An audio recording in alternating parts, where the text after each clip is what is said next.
The measure of distance between worlds begins with the clocks and speeds that already structure life on Earth, because the limits of human travel are easiest to see when the starting scale is steady and familiar.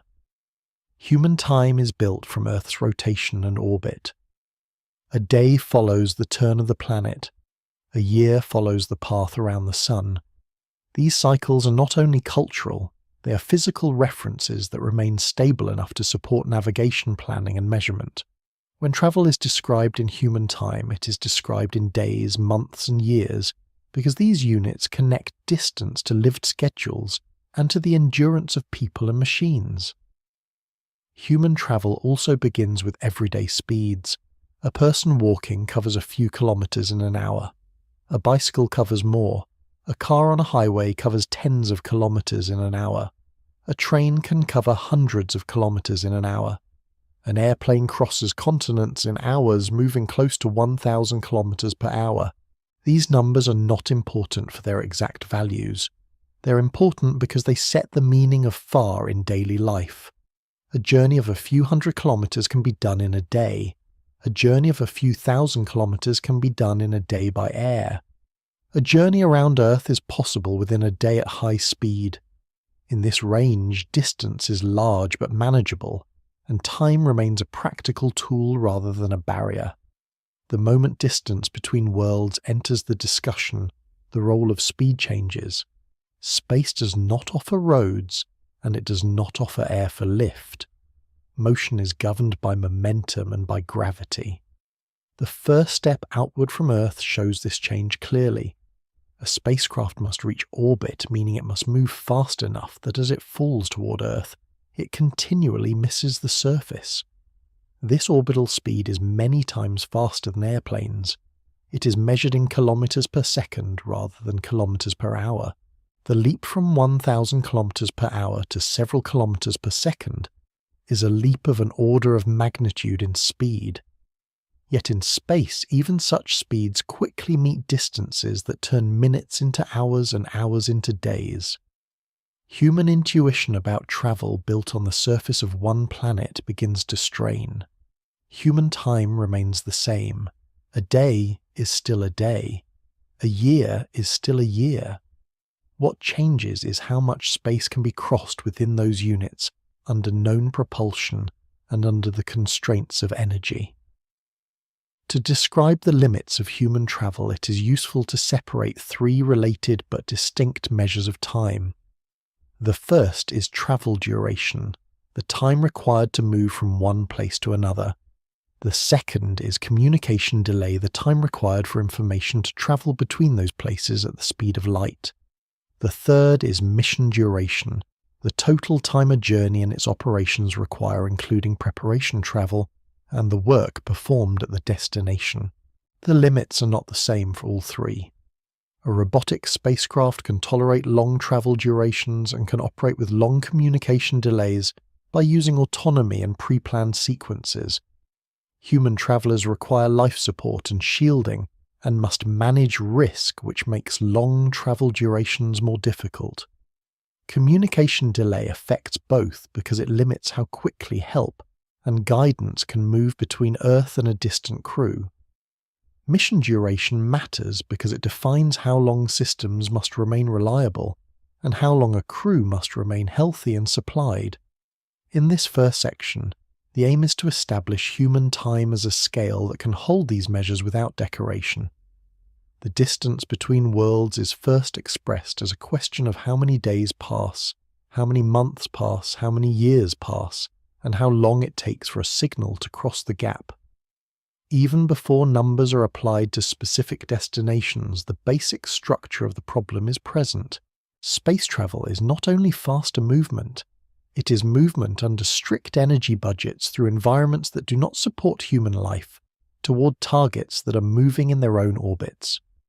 A simple everyday measure can show how quickly the scale grows. A car traveling 100 kilometers in an hour covers 2,400 kilometers in a day. That is a meaningful distance on Earth. In space, the moon is nearly 400,000 kilometers away. At car speed, that would take more than 150 days in a straight line, and a car cannot travel in vacuum. A spacecraft reaches the moon in a few days because it travels far faster than a car, and because it follows a trajectory shaped by gravity. This difference shows the first boundary between daily human travel and interworld travel. The moon is close in cosmic terms, but far enough that the trip is not an extension of ordinary transport. It requires a launch, a trajectory and systems that operate outside Earth's atmosphere. It is still close enough that communication delay is only a little more than a second, so human control can remain nearly immediate, and emergencies can still be addressed with relatively quick decision cycles. Even so, the travel time is days, not hours, and the mission requires careful planning. This is the outer edge of the near-Earth region. From there, the distances to other worlds grow rapidly. The inner planets are tens to hundreds of millions of kilometers away depending on orbital alignment.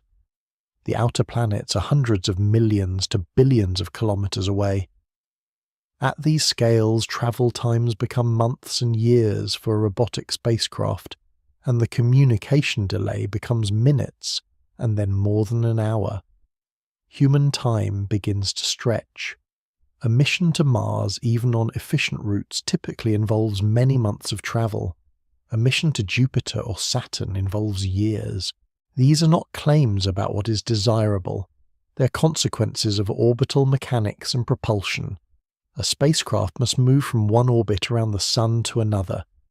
The Sun's gravity sets the natural speed and timing of these transfers.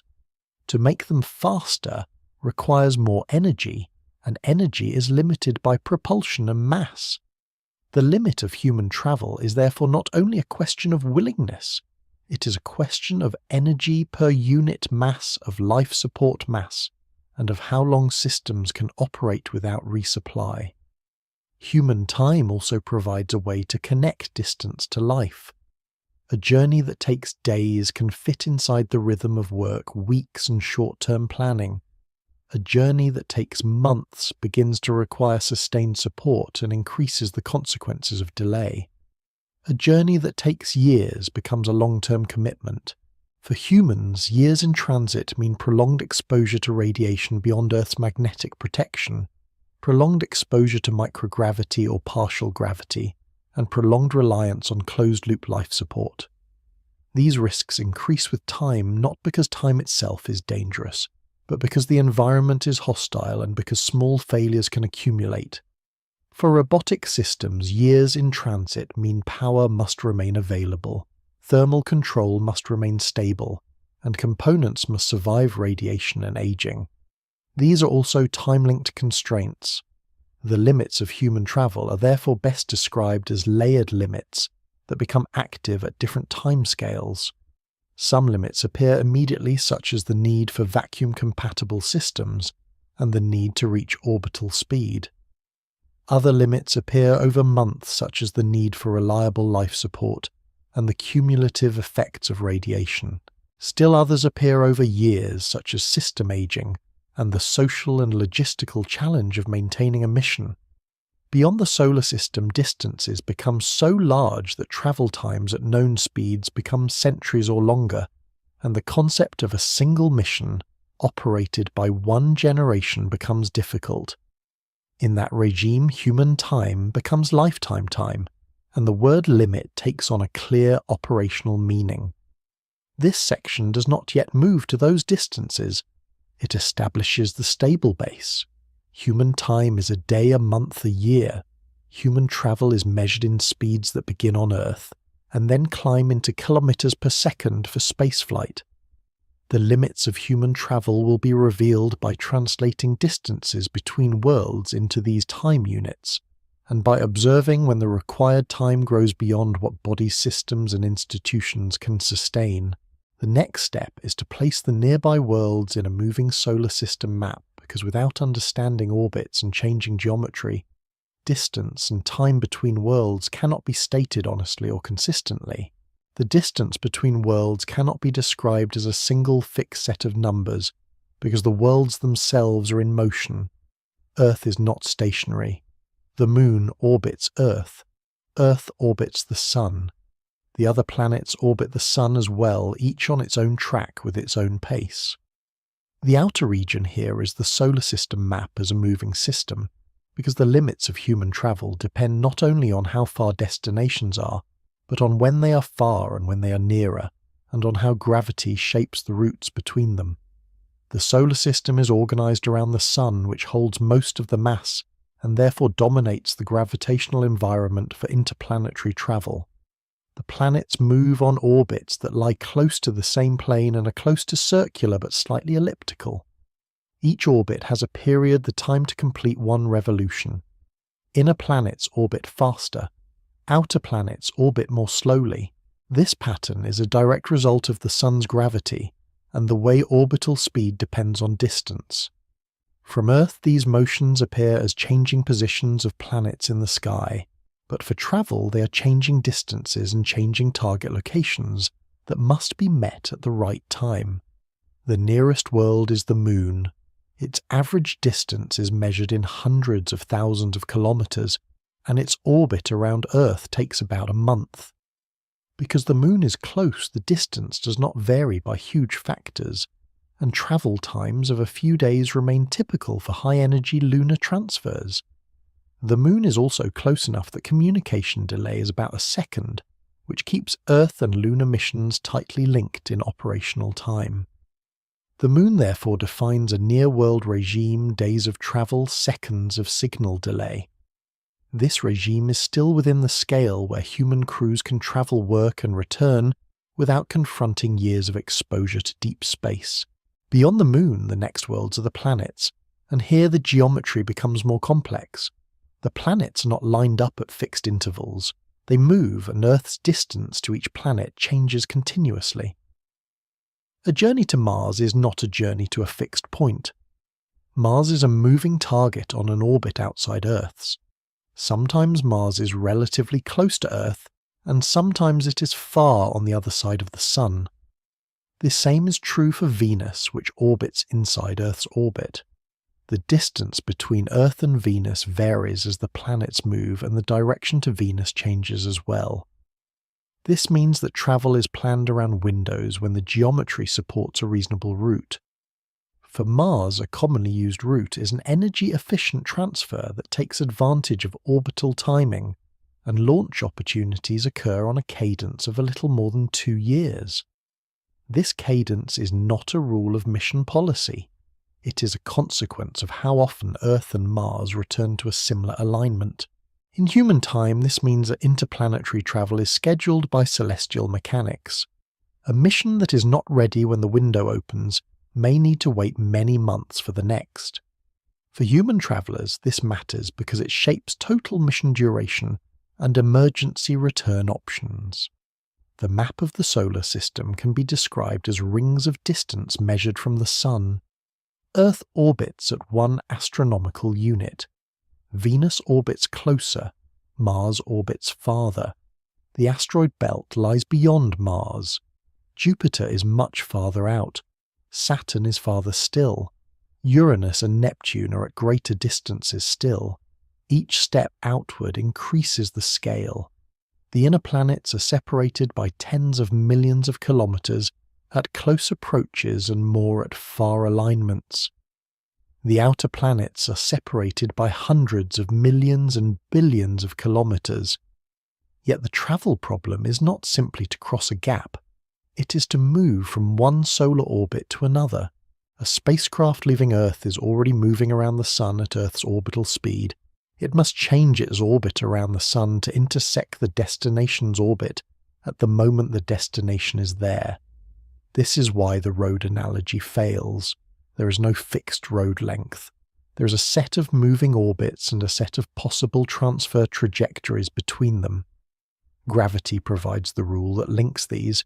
In a Sun-dominated field, a spacecraft follows an orbit unless thrust is applied. A transfer to another planet is therefore an insertion into a new orbit, then coasting, then a meeting. The time required is tied to the size and shape of the transfer orbit.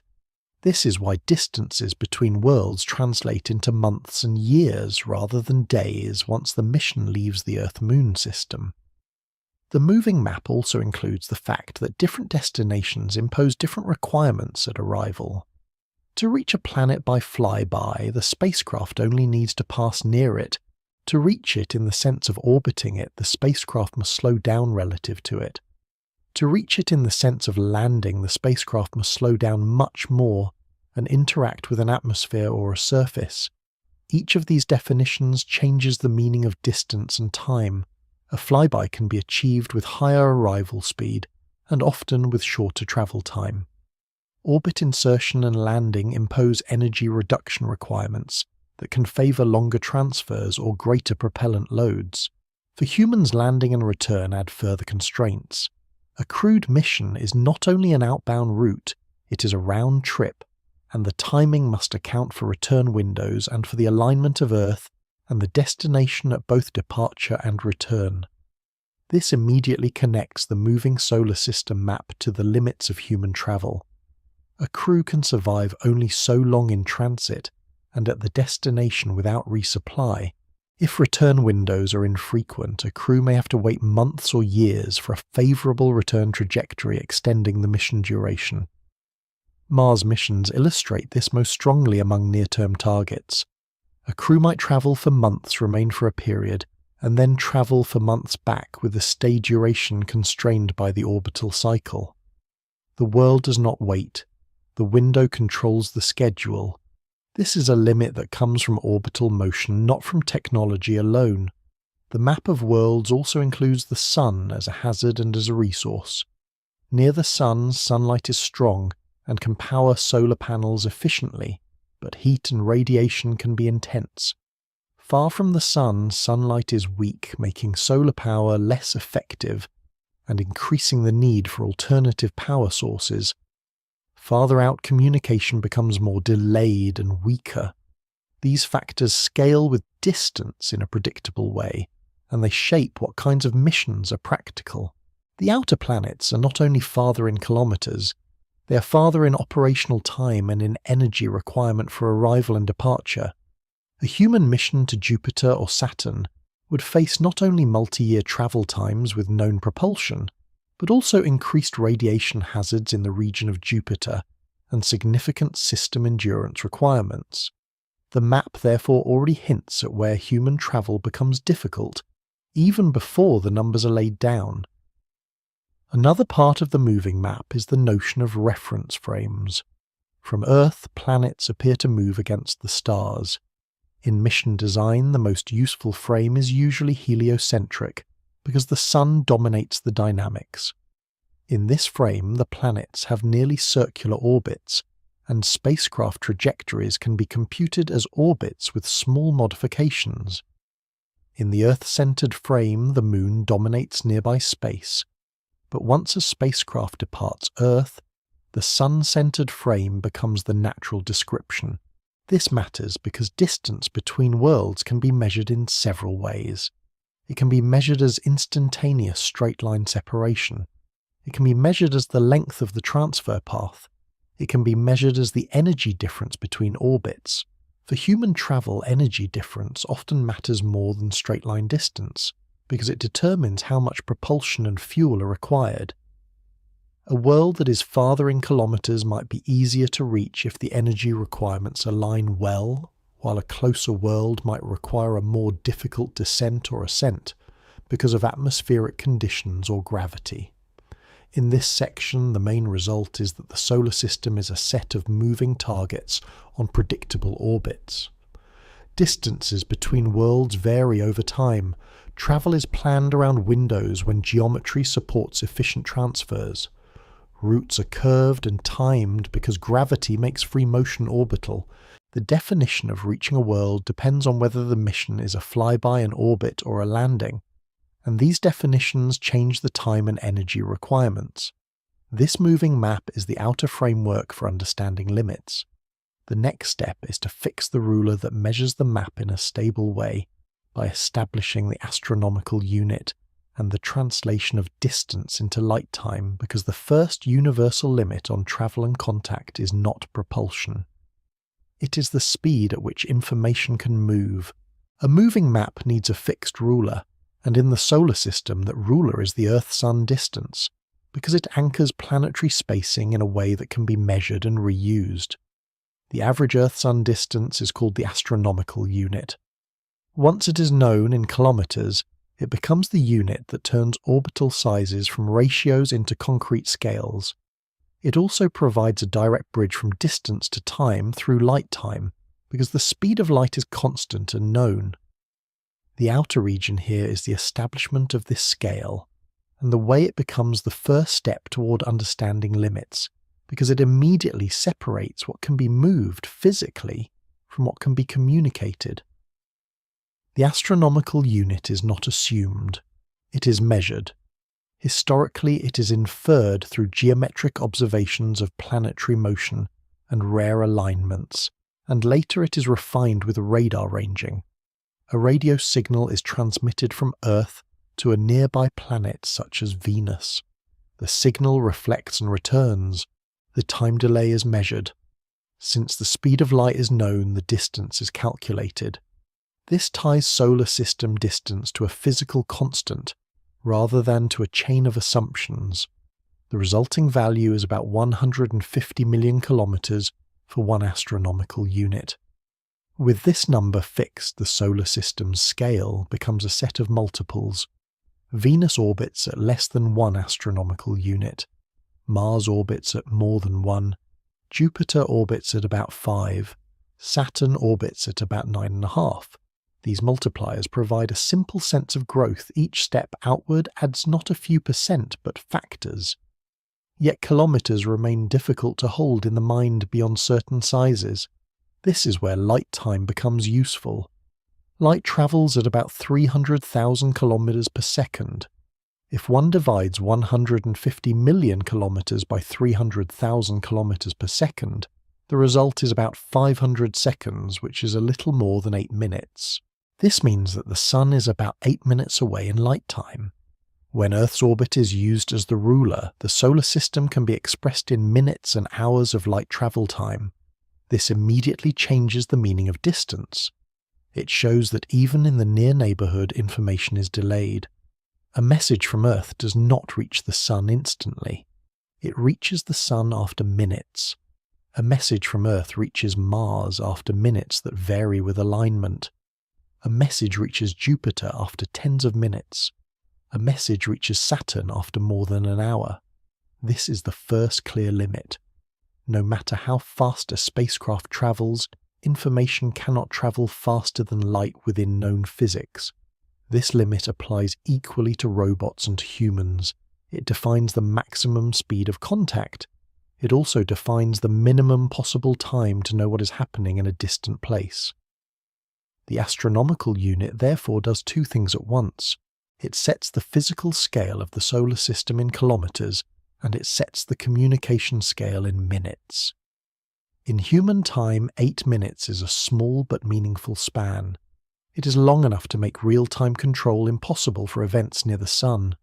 It is short enough that a delayed response is still within an ordinary work rhythm. As distances grow, the delay grows into tens of minutes, and then hours, and the rhythm changes. The distance between worlds in this view is first a distance between moments. If a probe at Mars sends a signal, Earth receives it many minutes later. If a probe at Saturn sends a signal, Earth receives it more than an hour later. This is not a limitation that can be overcome by better engines. It is a property of space-time as it is currently understood and measured. Light time also provides a way to express the distance between worlds without requiring imagination of enormous numbers. The Moon is about 1 1/3 seconds away in light time. This makes the Moon feel close in communication terms. Mars at close approach can be a few minutes away. At far alignment, it can be more than 20 minutes away. Jupiter ranges from around half an hour to nearly an hour. Saturn ranges from a little over an hour to roughly an hour and a half. These ranges come from orbital geometry and are not fixed. They change as planets move, but they remain within defined bands, and those bands can be used to describe what it means to operate in those regions. The light time also defines the earliest possible warning. If a crewed spacecraft near Mars experiences a problem and sends a distress signal, Earth cannot know until the signal arrives. The time to respond with advice or instructions is further delayed by the return light time. Even at Mars, this creates a control loop measured in tens of minutes to nearly an hour in the worst geometry. At the outer planets, the loop becomes hours. This makes local autonomy essential, whether the local agent is a spacecraft computer or a human crew. The astronomical unit also helps connect physical travel time to speed in a way that remains grounded. Travel time is always longer than light time because spacecraft speeds are far below light speed. A spacecraft moving at 10 kilometers per second covers about 860,000 kilometers in a day. In a year, it covers hundreds of millions of kilometers. These are large numbers, but when set beside the astronomical unit, they become manageable. One astronomical unit is 150 million kilometers. At 10 kilometers per second, it would take about 170 days to traverse one astronomical unit in a straight line at constant speed. In practice, interplanetary travel is not a straight line, and speed is not constant. But this simple conversion is enough to show why travel to even nearby planets tends to be measured in months. It also shows why travel to the outer planets tends to be measured in years. If a world is 5 astronomical units from the Sun, the scale of travel is multiple astronomical units from Earth, depending on alignment, and the travel time cannot be compressed into weeks without enormous energy. When distance is expressed in astronomical units, and light time, the limits begin to look layered.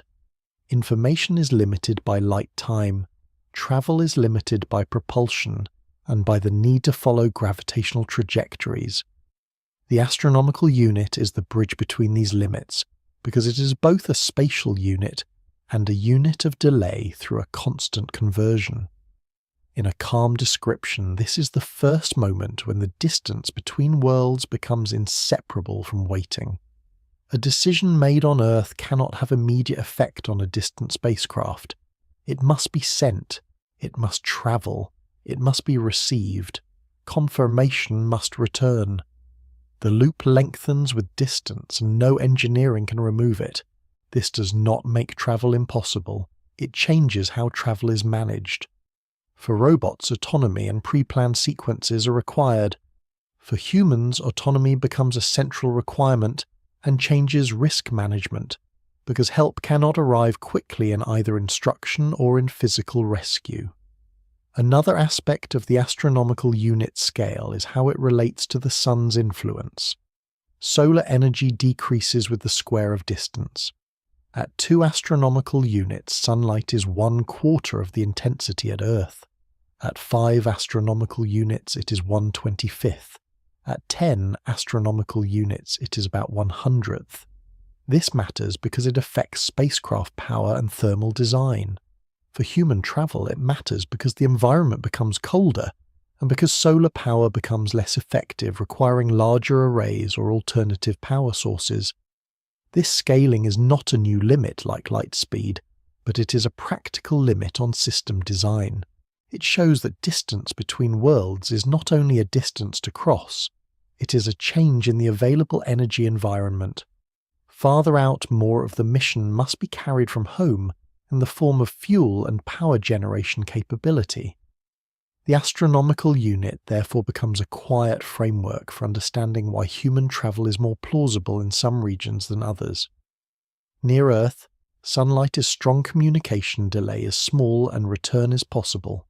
Farther out, sunlight weakens, delays grow, and return times lengthen. In this section, the ruler is fixed. 1 astronomical unit is about 150 million kilometers and about 8 minutes of light time. With this, the solar system's distances become multiples, and distance becomes time both for signals and more slowly for travel.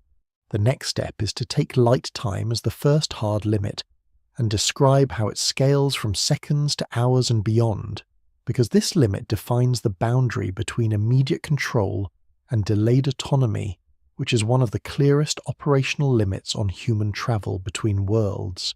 Light time is the cleanest limit in the distance between worlds because it converts space into waiting without any dependence on engineering choices. A spacecraft can be built larger or smaller. A rocket can be more powerful or less. A trajectory can be faster or slower. None of these change the time it takes for a signal to cross the distance at the speed of light. In human time, this limit shows up first as seconds, then as minutes, and then as hours, and each step changes how travel can be controlled and supported. The outer region here is this scaling of signal delay, and what it implies for the management of journeys, because even if travel could be made faster, the limit on information flow would still define a boundary between worlds. The scale begins near Earth. The Moon is about 1 1/3 seconds away in one-way light time. That means that a command sent from Earth arrives at the Moon a little more than a second later, and a reply arrives a little more than a second after that. The round-trip delay is only a few seconds. This allows near real-time guidance. It is not truly instantaneous, but it is close enough that a human controller can correct a lander's course or adjust a rover's actions with an almost immediate feedback loop. In practice, lunar missions still use automation because precision and safety are improved by onboard control, but the light time does not prevent direct supervision. The Moon therefore sits inside a region where human travel and human control remain closely linked. A crew on the Moon can speak to Earth with a noticeable but small delay. Ground teams can monitor and advise with only short pauses. This is the first step beyond Earth where distance exists but does not dominate time. The next scale is the inner planets. When Earth and Mars are relatively close, the one-way light time can be a few minutes. When they are far, the delay can be well over 10 minutes and can approach or exceed 20 minutes. Venus has similar minute scale delays. These numbers mean that the feedback loop for control becomes long. A rover on Mars cannot be driven like a remote car. If a command takes many minutes to arrive and the response takes many minutes to return, a single decision cycle becomes half an hour or more. By the time a human controller sees the result of a command, the rover has either executed it long ago or not at all. This forces a change in operating style. Rather than continuous control missions, since sequences are planned for the rover to drive a certain distance to stop to image hazards, to perform a measurement and to report. The rover executes the sequence autonomously, using onboard hazard avoidance and decision rules. Human teams plan a day of activity, send it, and then wait for results. This is not a matter of preference. It is the only practical way to operate under minute-scale delays. For human travel, the same limit applies. A crew at Mars cannot depend on Earth for immediate decisions. Medical advice, technical guidance, and problem-solving support can still be provided, but it arrives late. The crew must be trained and equipped to act without instant help. In emergencies, the delay can matter. If a life support anomaly develops, the crew must respond before Earth can even know.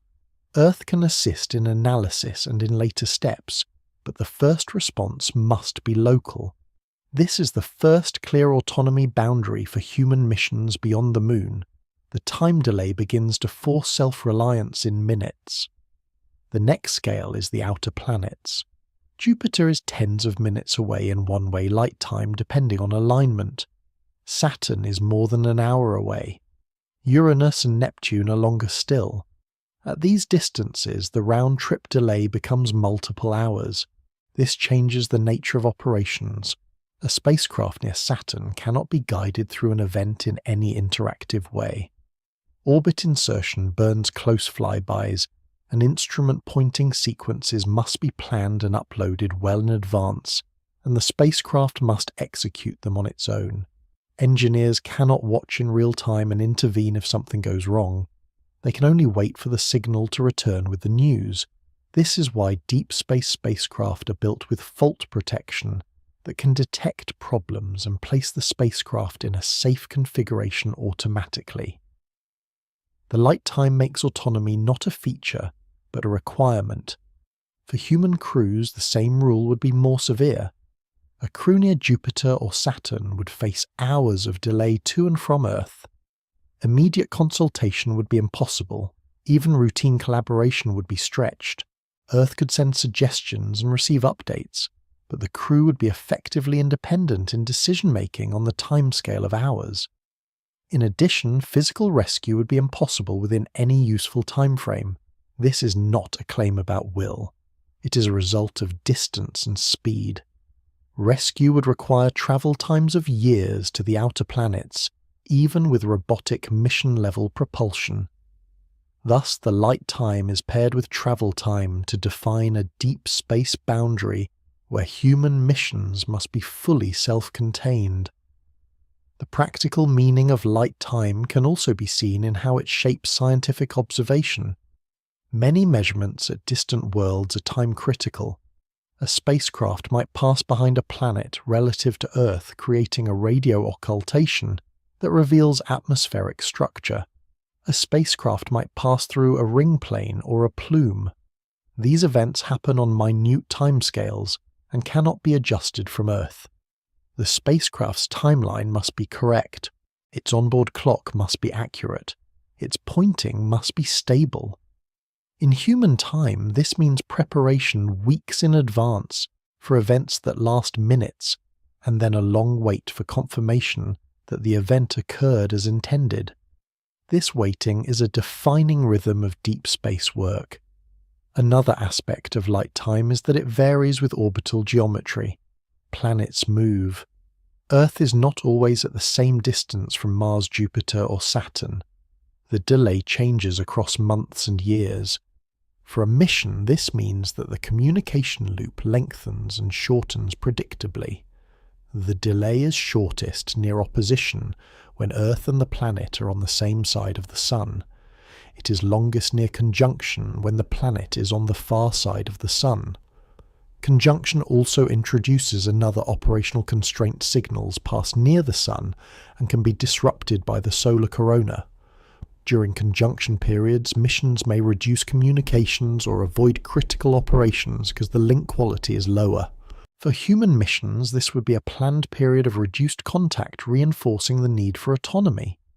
The light time limit therefore creates not only a constant delay, but a seasonal pattern of better and worse communication. The limit also scales beyond the solar system.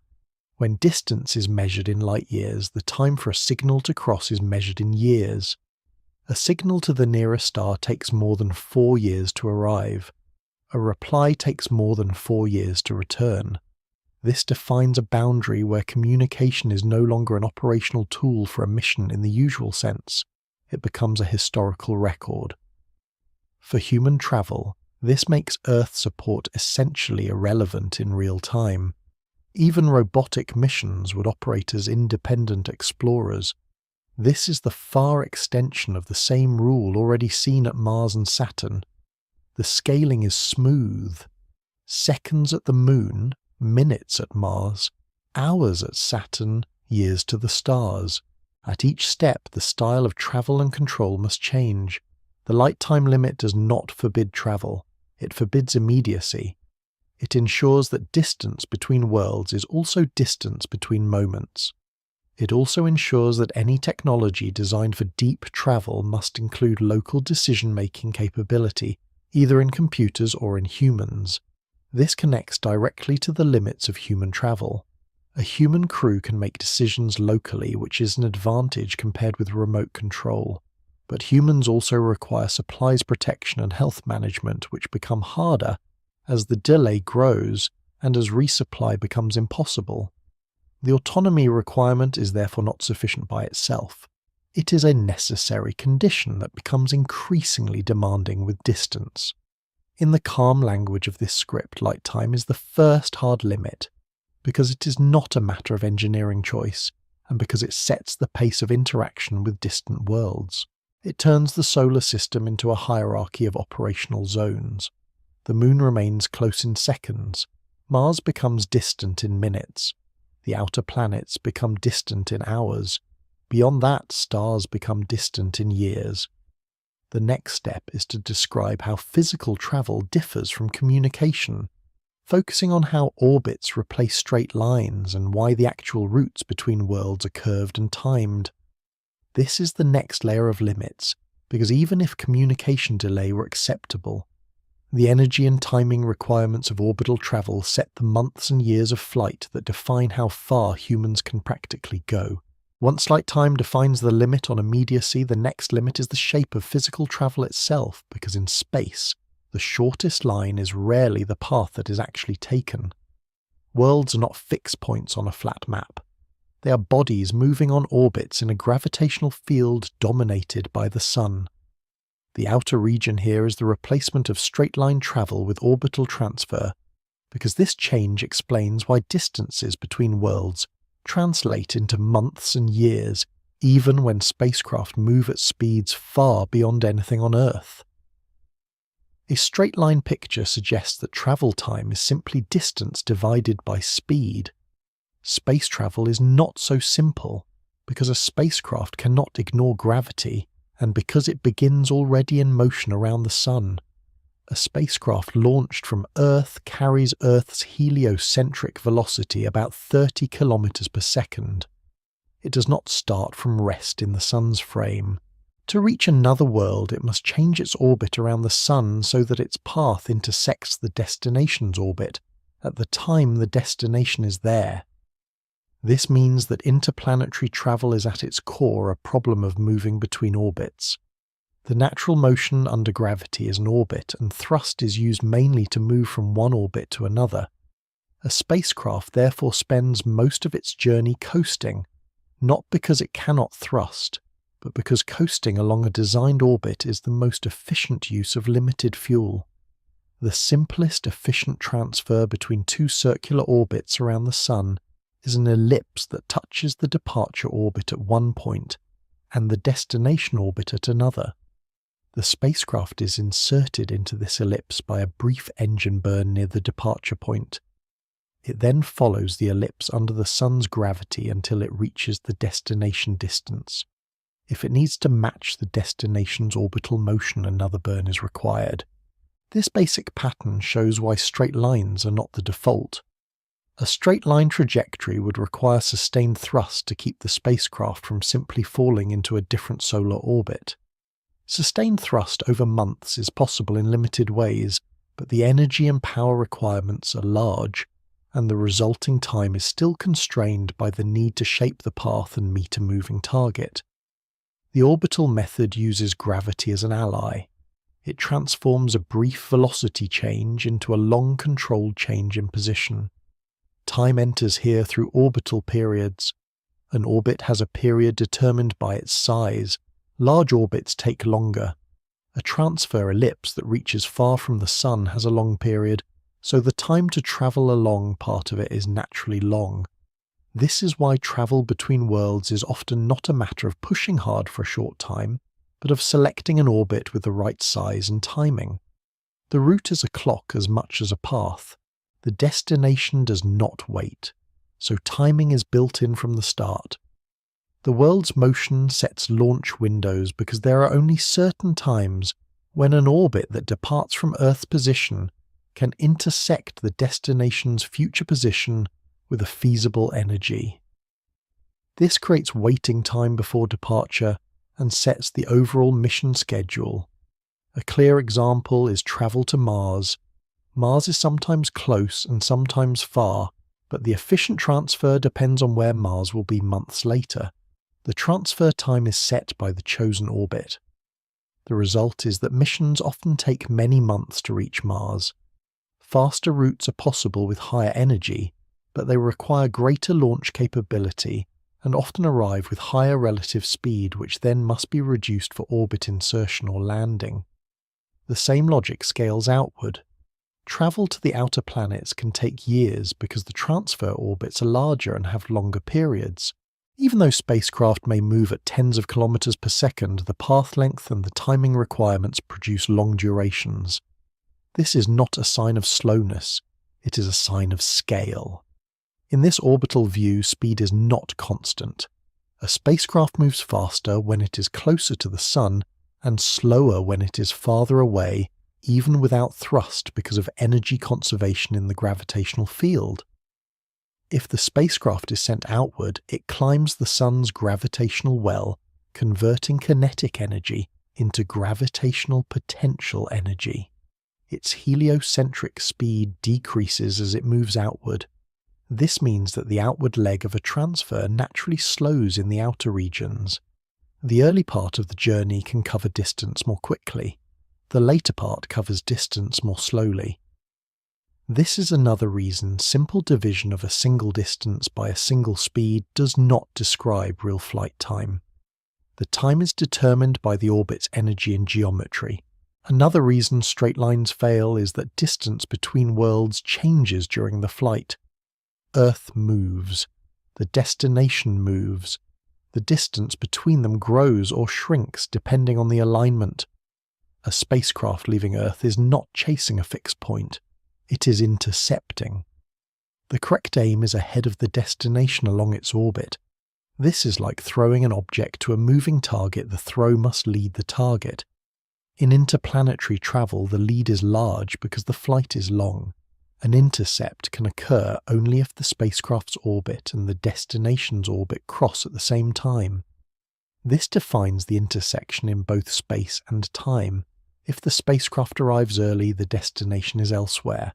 If the spacecraft arrives late, the destination has moved on. Thus, even if a straight path were possible, it would still require the correct timing and direction that account for motion.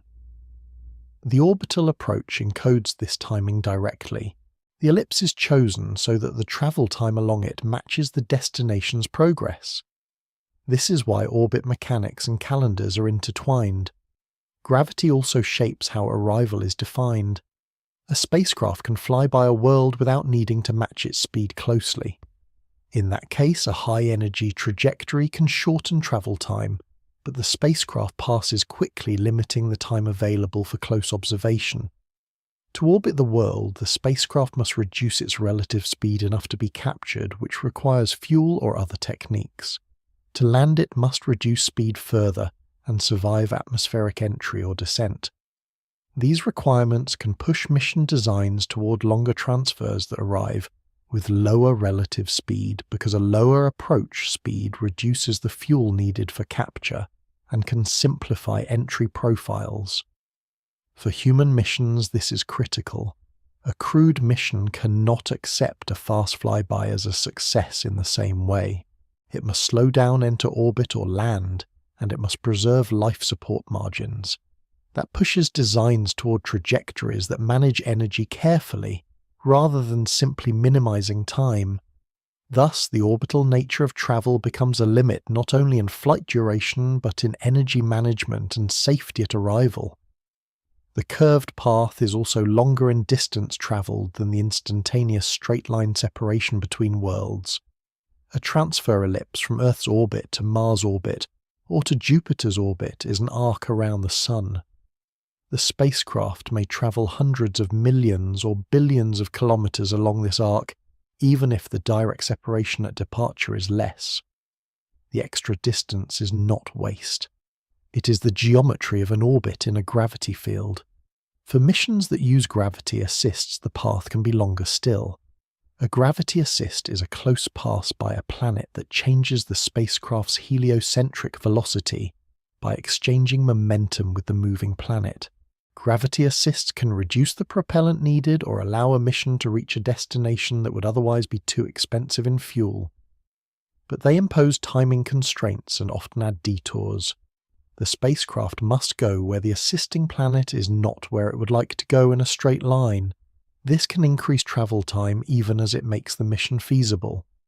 Thus, in the real solar system, routes are often not direct transfers but sequences of arcs and encounters. Each encounter is a timed event.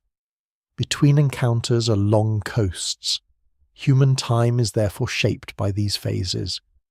Months and years are divided by gravity assist dates, by correction burns, and by arrival opportunities. This is how distance becomes a schedule. The limit is not simply that worlds are far apart. The limit is that worlds are far apart in a system where free motion is orbital and where targets move. The route must respect these rules. That respect yields long durations for energy-efficient travel, and it makes the trade between time and fuel unavoidable. A faster route is possible by increasing energy, but it raises other burdens at departure and arrival. A slower route is possible by conserving energy, but it extends exposure to the deep space environment and extends mission duration. For humans, exposure and duration are not minor concerns. They are central constraints that grow with time. This is why the orbital nature of travel is a limit that becomes clearer as distance increases. The Moon remains close enough that travel can be measured in days and can be approached with comparatively direct paths. Interplanetary travel quickly becomes months and years because orbits and energy dominate.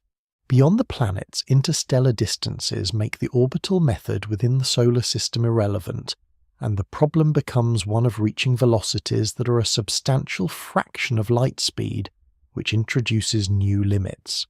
That step will come later. For now, the key result is that between worlds in the solar system, travel is a matter of changing solar orbits. Routes are curved and timed. The time required is tied to orbital period and energy, not to straight-line distance alone. With this understanding in place, the next step is to describe propulsion and energy costs more directly, because the limits of human travel depend on how much velocity change can be produced per unit mass, and how quickly energy demands rise as one tries to shorten travel time. If light time limits, immediacy and orbital motion, shapes routes, propulsion and energy, define the practical boundary of how quickly and how often worlds can be reached. The outer region here is the cost of changing velocity, because in space travel the main resource is not distance but delta V, the total change in velocity that a spacecraft or crewed vehicle can produce. Delta V is the currency that pays for leaving Earth changing solar orbit, capturing at a destination and returning. It is also the reason travel time cannot be reduced arbitrarily. To shorten time, a trajectory must be more energetic, which means higher speeds and larger velocity changes. Those velocity changes require energy and propellant mass grows rapidly as delta V requirements rise. This is why going faster becomes expensive, and why the limits of human travel are often limits of mass and energy, rather than limits of desire. Chemical propulsion provides high thrust, meaning it can produce large acceleration over short periods, which is essential for launch and for major maneuvers. Its limitation is that it consumes propellant quickly, and that the amount of propellant needed for a given delta V grows steeply. The reason lies in the rocket equation, which links the achievable delta V to the exhaust velocity of the propellant and to the ratio of initial mass to final mass. Without writing the equation, the consequence can be stated plainly. If a vehicle needs a modest delta V, it can carry a manageable amount of propellant. If it needs a larger delta V, it must carry much more propellant, and that propellant adds weight that itself must be accelerated, which requires even more propellant. This compounding effect is why rockets are mostly propellant at launch. It is also why deep space missions often use gravity assists and careful trajectory design to reduce propellant needs. For crewed travel, the compounding effect is more severe because a crewed vehicle must also carry life support systems, habitats, shielding and supplies which increase mass. More mass makes it harder to achieve high delta V, which then pushes travel time toward longer, lower energy routes. The delta V demands of leaving Earth are a first major step. Earth's gravity well is deep. To reach orbit requires several kilometers per second of velocity. To leave Earth and enter a heliocentric trajectory requires additional velocity. This means that every interplanetary mission begins with a large energy investment. For robotic probes, launch vehicles can provide most of this energy. For crewed missions, launch vehicles must lift much larger masses, which multiplies cost and complexity. Once in heliocentric space, changing the solar orbit to reach another planet requires additional delta V, which depends on the destination. Reaching Venus or Mars requires changing orbital energy by a moderate amount. Reaching the outer planets requires larger changes because the destination orbits are farther from the Sun. In energy terms, moving outward means raising the orbit's size. This is done by increasing heliocentric velocity near Earth's orbit, so that the new orbit's farthest point reaches the destination distance. The more the orbit must be raised, the more delta V is required at departure, unless gravity assists are used. Travel time is tied to this energy choice. A low-energy transfer uses less delta V, but takes longer because its orbit has a longer period. A high-energy transfer uses more delta V and takes less time because it is on a more energetic path. The practical limit appears when the required delta V becomes so large that propellant mass becomes unmanageable for the available launch capability. Another major delta V demand is arrival. To reach a planet in the sense of orbiting it, a spacecraft must reduce its speed relative to that planet enough to be captured. This is often called orbit insertion. For robotic missions, this can be done with a burn near the planet where the burn is most effective.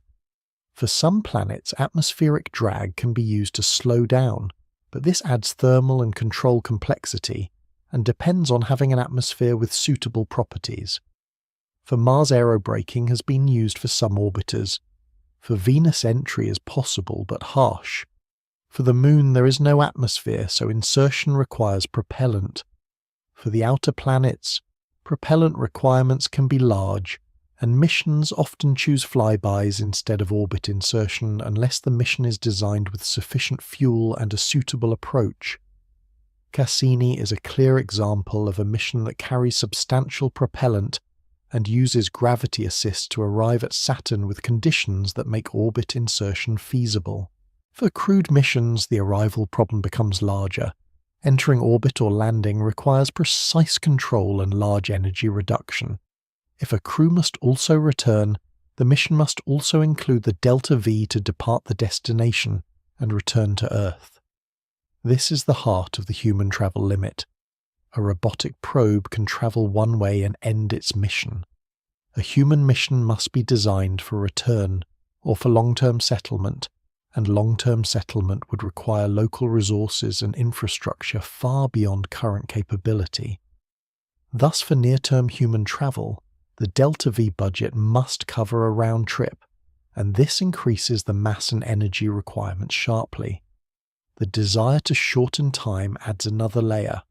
Shorter travel time can reduce exposure to radiation and microgravity, which is valuable for human health, but shortening time generally requires higher energy, which means higher delta V and more propellant. This increases mass at launch and can increase risk. It also increases arrival speed, which can make orbit insertion and landing harder. Therefore, there is a trade between travel time and propellant mass that cannot be avoided with chemical propulsion. For a crewed Mars mission, for example, a faster transfer would reduce months in transit, but it would demand a larger departure energy and a more demanding arrival profile. The mass penalty might outweigh the health benefits unless new propulsion systems are used. This is why many mission concepts accept travel times of many months as a compromise. The propulsion limit is therefore not simply a limit on how far humans can go. It is a limit on how quickly they can go while carrying what they need to survive. Electric propulsion provides a different trade. Ion engines and other electric thrusters have high exhaust velocity, meaning they can produce large total delta V with relatively little propellant. Their limitation is thrust. They accelerate slowly. They must thrust for months or years to build up speed. This can be useful for robotic cargo and for some deep space missions, but for crewed travel, the long thrust period and the power requirements become challenging. High-power electric propulsion would require large solar arrays near the Sun or nuclear power. Far from the Sun, solar power weakens quickly. Nuclear power can provide steady power, but it adds complexity and mass. Electric propulsion can change what is feasible, but does not automatically make travel fast in human time unless power and thrust are high. In many cases, it supports efficient movement of cargo or gradual spiral transfers rather than quick crewed journeys. Nuclear thermal propulsion, which heats propellant with a reactor and produces higher exhaust velocity than chemical propulsion, could reduce propellant mass for a given delta V, potentially enabling faster transfers for crewed missions. However, such systems have not been used operationally for human travel, and their development and safety concerns are substantial. The script does not assume their availability. It states the general principle: higher exhaust velocity reduces the propellant mass needed for a given delta V, which can ease the time versus mass trade. Yet the limits still remain: energy must come from somewhere, and mass must still be accelerated. Another propulsion-related limit is shielding. As speed increases, impacts with dust and small particles become more energetic. As travel time increases, exposure to radiation accumulates. Shielding can mitigate both, but shielding adds mass. Added mass increases propellant requirements. This creates a feedback loop in mission design. The vehicle needs shielding to protect humans, but shielding increases mass, which increases delta V requirements, which increases propellant mass, which increases launch mass. This loop is one of the central reasons human travel beyond nearby worlds is hard. It is not a single obstacle. It is a coupled system of constraints where solving one problem worsens another. In the calm view, propulsion and energy costs define a practical envelope. Within the inner solar system, robotic missions can reach many worlds by choosing efficient transfers and using gravity assists. Crewed travel can reach the Moon, and with major effort could reach Mars within months, but it faces a tight balance of mass life support and exposure. Beyond that, the travel times become years, and the mass and shielding requirements rise, while resupply becomes impossible, making the envelope narrower. This section therefore frames the limits as a resource accounting. Delta V is costly. Propellant mass grows rapidly with required delta V. Faster transfers demand higher energy and often higher arrival speed, creating additional burdens. Crewed missions must carry mass for survival and protection, tightening the trade. With this propulsion limit clarified, the next step is to describe how gravity assists can partially substitute for propellant, allowing missions to reach farther worlds with smaller launch energy, while also imposing timing constraints that can lengthen travel time. This will add another layer to the distance between worlds as a problem of calendars as well as of engines. Gravity assists are one of the main reasons robotic spacecraft can reach distant worlds with limited propellant, because they allow a spacecraft to change its heliocentric velocity by borrowing momentum from a moving planet. The outer region here is this gravitational exchange as a tool for extending reach, because it shows how distance between worlds is not only a matter of engines, but also a matter of timing. A gravity assist is not magic, and it does not create energy from nothing. The planet is already moving around the sun. The spacecraft approaches the planet, is bent by the planet's gravity, and departs on a new direction. In the planet's frame, far from the planet, the spacecraft's speed before and after the encounter is nearly the same. What changes is the direction.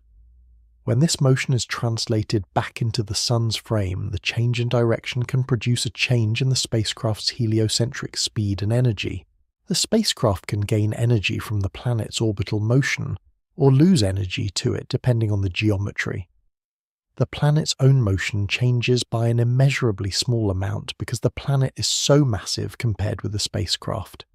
This is the physical basis of the assist.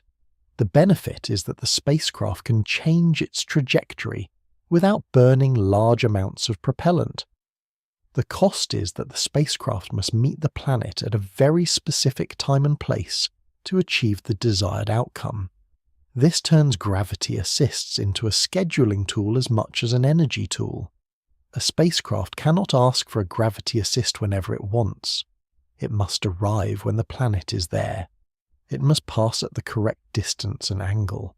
It must also pass within safe limits, avoiding atmospheres, rings, or radiation belts depending on the planet. These requirements impose a narrow corridor in space and time. A gravity assist therefore creates constraints that can lengthen the journey, even as it saves fuel. The spacecraft may have to travel inward toward the Sun and then outward again. It may have to loop past Earth one or more times. It may have to wait in solar orbit for the alignment to be right. Each of these adds time. In human terms, a gravity assist can turn a direct route of several years into a longer route of several more years. Yet it can also make the mission possible at all if the launch vehicle cannot provide the required departure energy for a direct transfer. This is why gravity assists are central to the history of deep space exploration. They allow small engines and limited propellant to accomplish large changes in solar orbit. They also reveal the distance between worlds as a network of moving opportunities rather than as a simple set of gaps. The classic gravity assist targets are Venus, Earth, and Jupiter because of their mass and orbital speed. Venus is closer to the Sun and moves faster around it. A spacecraft can fall inward toward Venus, gain speed by descending in the Sun's gravity well, and then use a Venus flyby to change direction and energy. Earth itself can be used for an assist by looping back after an inner planet encounter. Jupiter is massive and can produce large deflections and large changes in heliocentric trajectory. A Jupiter flyby can boost a spacecraft outward to Saturn and beyond, or it can redirect a spacecraft to different inclinations and different parts of the solar system. These are not abstract possibilities. They are techniques used in missions such as Voyager, Galileo, Cassini, and many others. The key point for limits is that gravity assists help robotic missions overcome the propellant mass problem described earlier. They reduce the delta V that must be produced by onboard engines. In some cases, they reduce the launch energy requirement by allowing the spacecraft to be launched on a less energetic trajectory, and then build energy gradually through encounters. For a mission to the outer planets, this can be the difference between feasibility and infeasibility. However, for human travel, gravity assists have a different meaning. A crewed mission cannot easily accept long looping trajectories that add years because human life support and radiation exposure impose time-linked constraints. A gravity assist route that saves propellant but adds years might be acceptable for a robot, but unacceptable for a crew. This is a central contrast. Gravity assists can extend reach, but they often do so by trading time for fuel. For humans, time is not a cheap resource. Time in deep space is exposure. It is consumables. It is risk. This is why gravity assists, while powerful, do not automatically expand human travel limits in the same way they expand robotic reach. They can still be useful, especially for moving cargo or for shaping trajectories in ways that reduce propellant mass, but the time cost must be weighed against human constraints. Another dimension of gravity assists is that they can also be used to reduce energy, not just to increase it. A spacecraft can use an assist to slow down relative to the Sun, helping it to enter orbit around a destination or to fall inward. In the outer solar system, a spacecraft approaching a planet at high speed can sometimes use moon flybys to reshape its orbit and reduce energy in steps, a kind of gravitational braking. In the Saturn system, for example, repeated flybys of Titan can be used to change a spacecraft's orbit around Saturn without expending large amounts of propellant. This is not a substitute for initial capture, but it can reduce the propellant needed to reshape the orbit after capture. For a crewed mission, such techniques could in principle reduce propellant requirements for operations within a planetary system, but they would also add time. A tour that takes years may be fine for a long robotic mission, but less suitable for a crew. Thus, again, the core pattern repeats: gravity can substitute for fuel, but often at the cost of time. Gravity assists also impose windows. If a mission requires a Venus flyby, followed by an Earth flyby, followed by a Jupiter flyby, the launch date must be chosen so that each encounter happens at the correct moment. The planets involved must align in a way that supports the sequence. This can restrict launch opportunities more than a direct transfer would. The window might open only in certain years rather than annually. This is part of what makes some mission plans rare. It also makes the preparation timeline more rigid. For human missions, a narrow window adds risk, because delays in development could postpone the mission by years. For robotic missions, postponement is costly but more manageable. This difference again highlights how human limits include institutional and logistical limits, not only physical ones. The deeper meaning of gravity assists for the distance between worlds is that the solar system is not a set of static distances, but a dynamic system with pathways that open and close over time. The planets act like moving waypoints. A spacecraft can use them as stepping stones in energy space, not in distance space. The stepping stones are not points to stop at. They are regions of influence that reshape motion.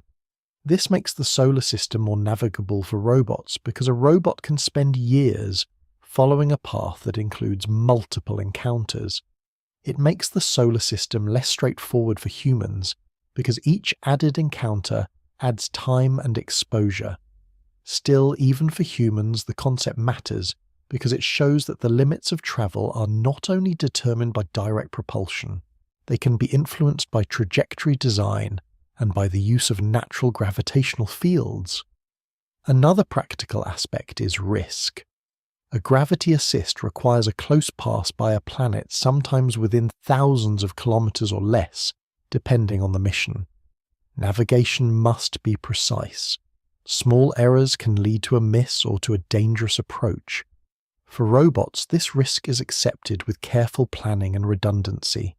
For humans, the risk tolerance may be lower because the consequences are higher.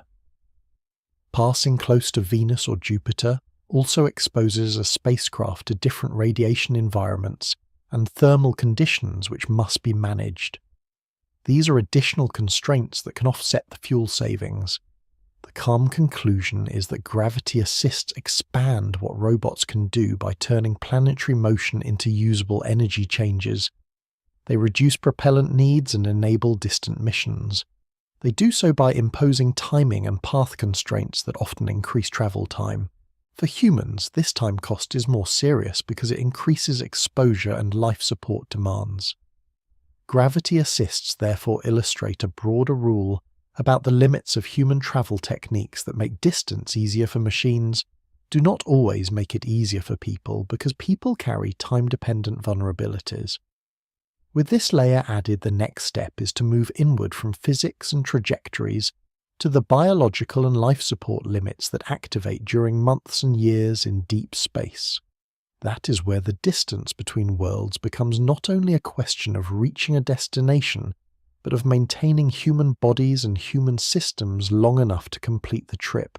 When trajectories and energy budgets are translated into months and years, the limits of human travel become biological and environmental as much as mechanical. Space between worlds is not simply empty.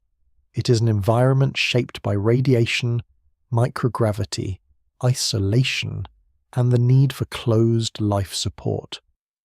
The outer region here is the human body and its supporting systems in deep space, because these constraints grow with time and can become the dominant limit long before the physical ability to move between worlds runs out. The first major factor is radiation. On Earth, the atmosphere and the planet's magnetic field provide substantial protection from energetic charged particles. In orbit close to Earth, some protection remains because the magnetic field still deflects many particles, though astronauts still experience higher radiation than on the ground. Beyond Earth's immediate magnetic protection, in interplanetary space, radiation exposure increases. The radiation environment includes two main sources. One is solar energetic particles, bursts of high-energy protons, and other particles released during solar flares and coronal mass ejections. These events can produce short-term spikes in radiation dose. The other is galactic cosmic rays, high-energy particles from outside the solar system that are present continuously. Cosmic rays are harder to shield because of their high energy, and they can produce secondary radiation when they strike shielding materials. The cumulative exposure during months and years in interplanetary space is therefore a central concern.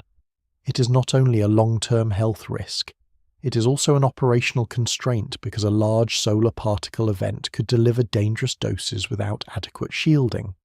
A crewed vehicle must include a storm shelter, a region with extra shielding where the crew can take refuge during solar events. This shelter adds mass. Added mass increases propulsion demands. This is a direct link between biology and the propulsion limits described earlier. Radiation therefore acts as a limit both by its effects on health and by the mass penalty required for mitigation. The second major factor is microgravity. In the absence of gravity, human physiology changes. Muscles atrophy because they are not supporting body weight. Bones lose mineral density because they are not under normal loading. The cardiovascular system adapts to a different fluid distribution, and this can create difficulties when returning to a gravity environment. These changes begin quickly and accumulate over time. Exercise and nutrition can mitigate them, but they do not eliminate them completely.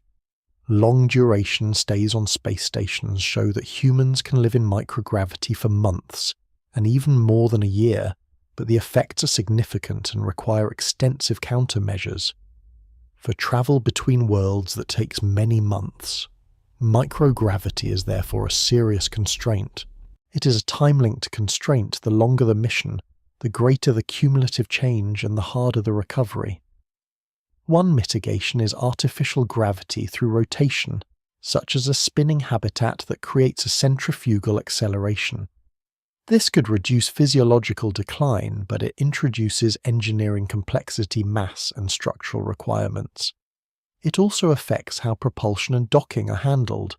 Again, mitigation adds cost and complexity, which feeds back into the mass and energy limits.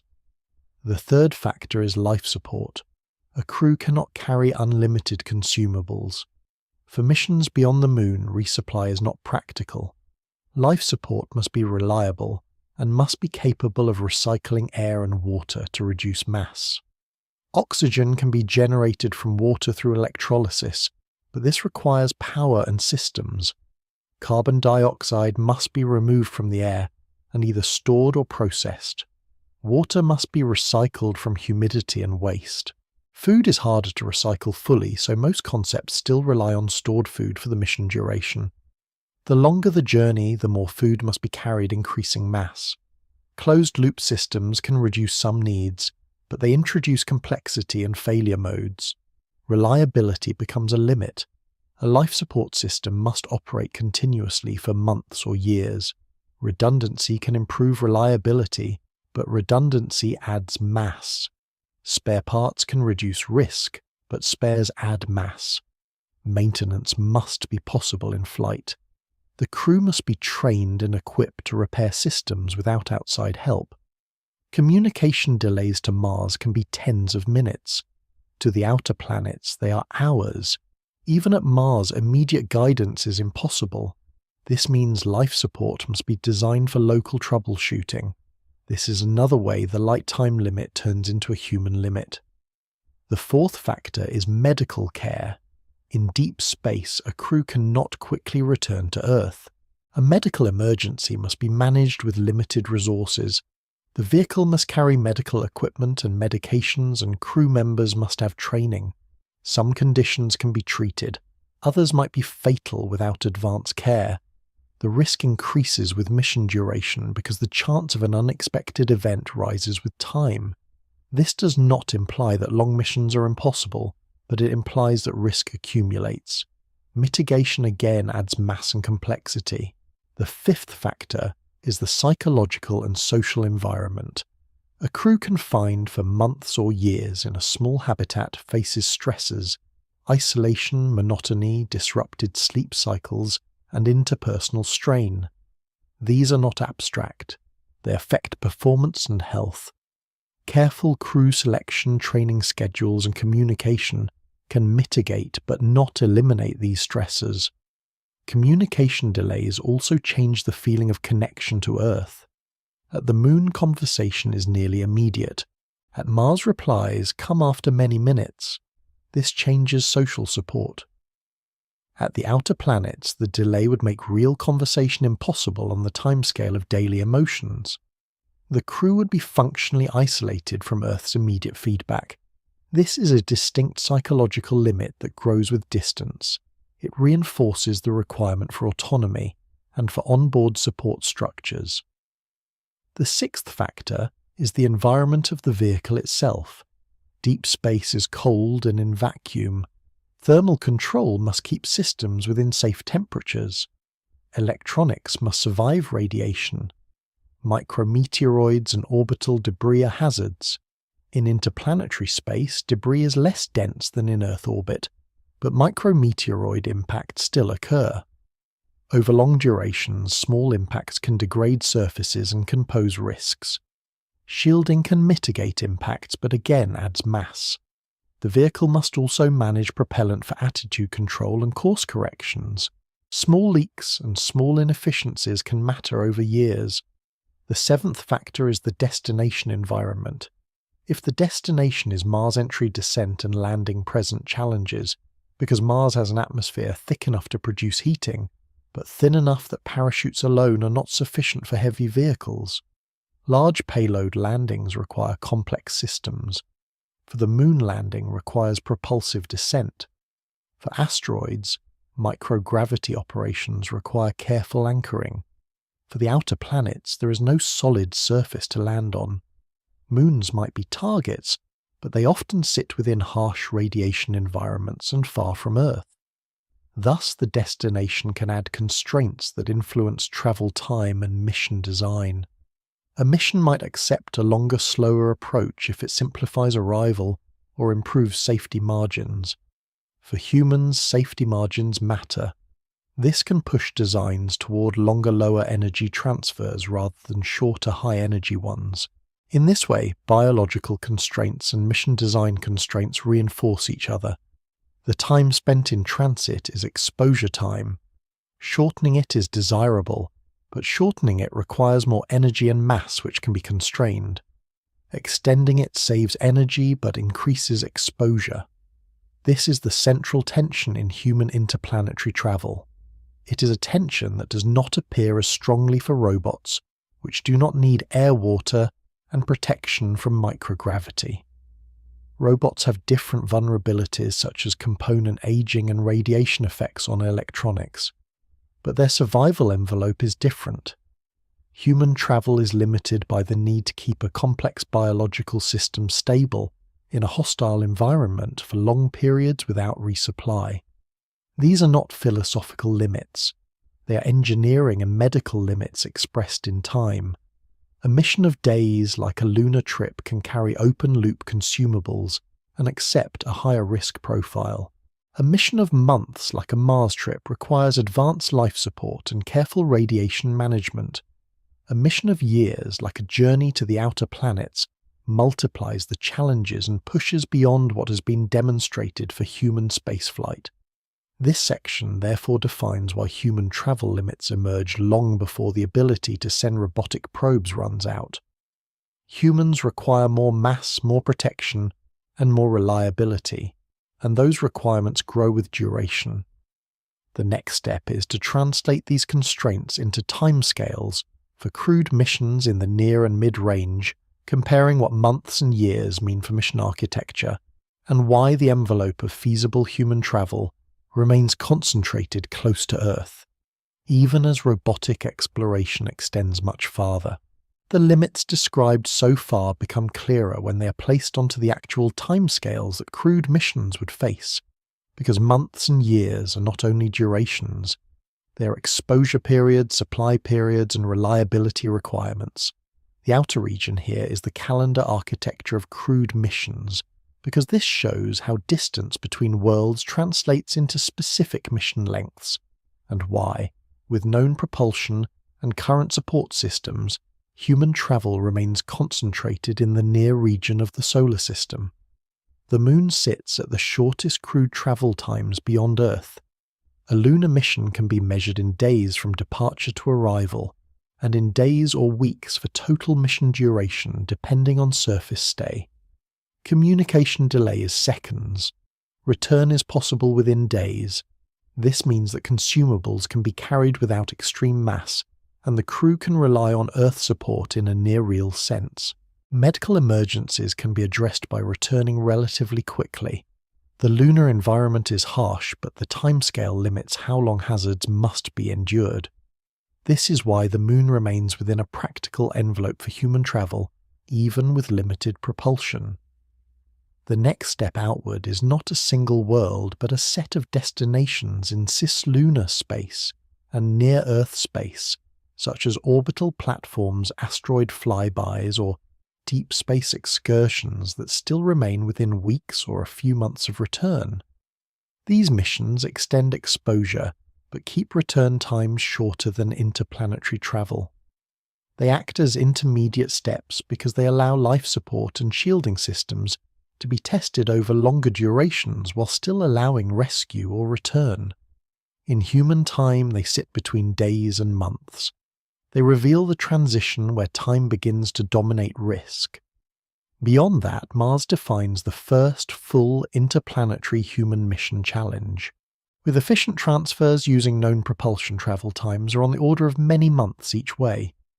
This already exceeds the duration of a typical Earth orbit mission by a large factor, and requires a vehicle that can support a crew for more than a year, when outbound travel, surface stay and return travel are combined. The surface stay is not optional if the mission is a round trip constrained by orbital windows. Because Earth and Mars align favourably only on a repeating cadence, a crew that arrives at Mars may need to remain until the return window opens. This can extend the mission significantly.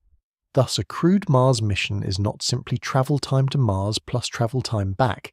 It is travel time plus waiting time imposed by celestial mechanics plus travel time. This makes the total mission duration a function of orbital geometry.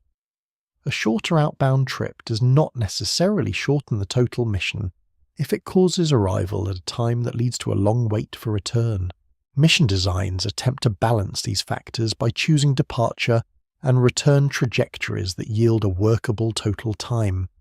In human terms, this means the crew must be prepared for a long period away from Earth, on the order of 1 to several years depending on the chosen architecture. Life support must be reliable across that span. Radiation exposure must be managed across that span. Microgravity exposure must be managed across the transit portions of that span. The crew must also operate on Mars, which adds further needs such as habitat protection, power generation, dust management, and medical support. This is why Mars is a threshold. It is not only farther than the Moon, it forces mission duration into a regime where time-driven constraints become dominant. These constraints include the cumulative radiation dose over many months, the physiological changes of microgravity, the mass of food and spares, and the psychological demands of long isolation with communication delay. The limits on human travel are therefore not only about reaching Mars, they're about sustaining a safe mission duration under these constraints. Even if a vehicle could be made faster, the mass and energy cost of doing so may be too high for practical launch, and may create other risks at arrival.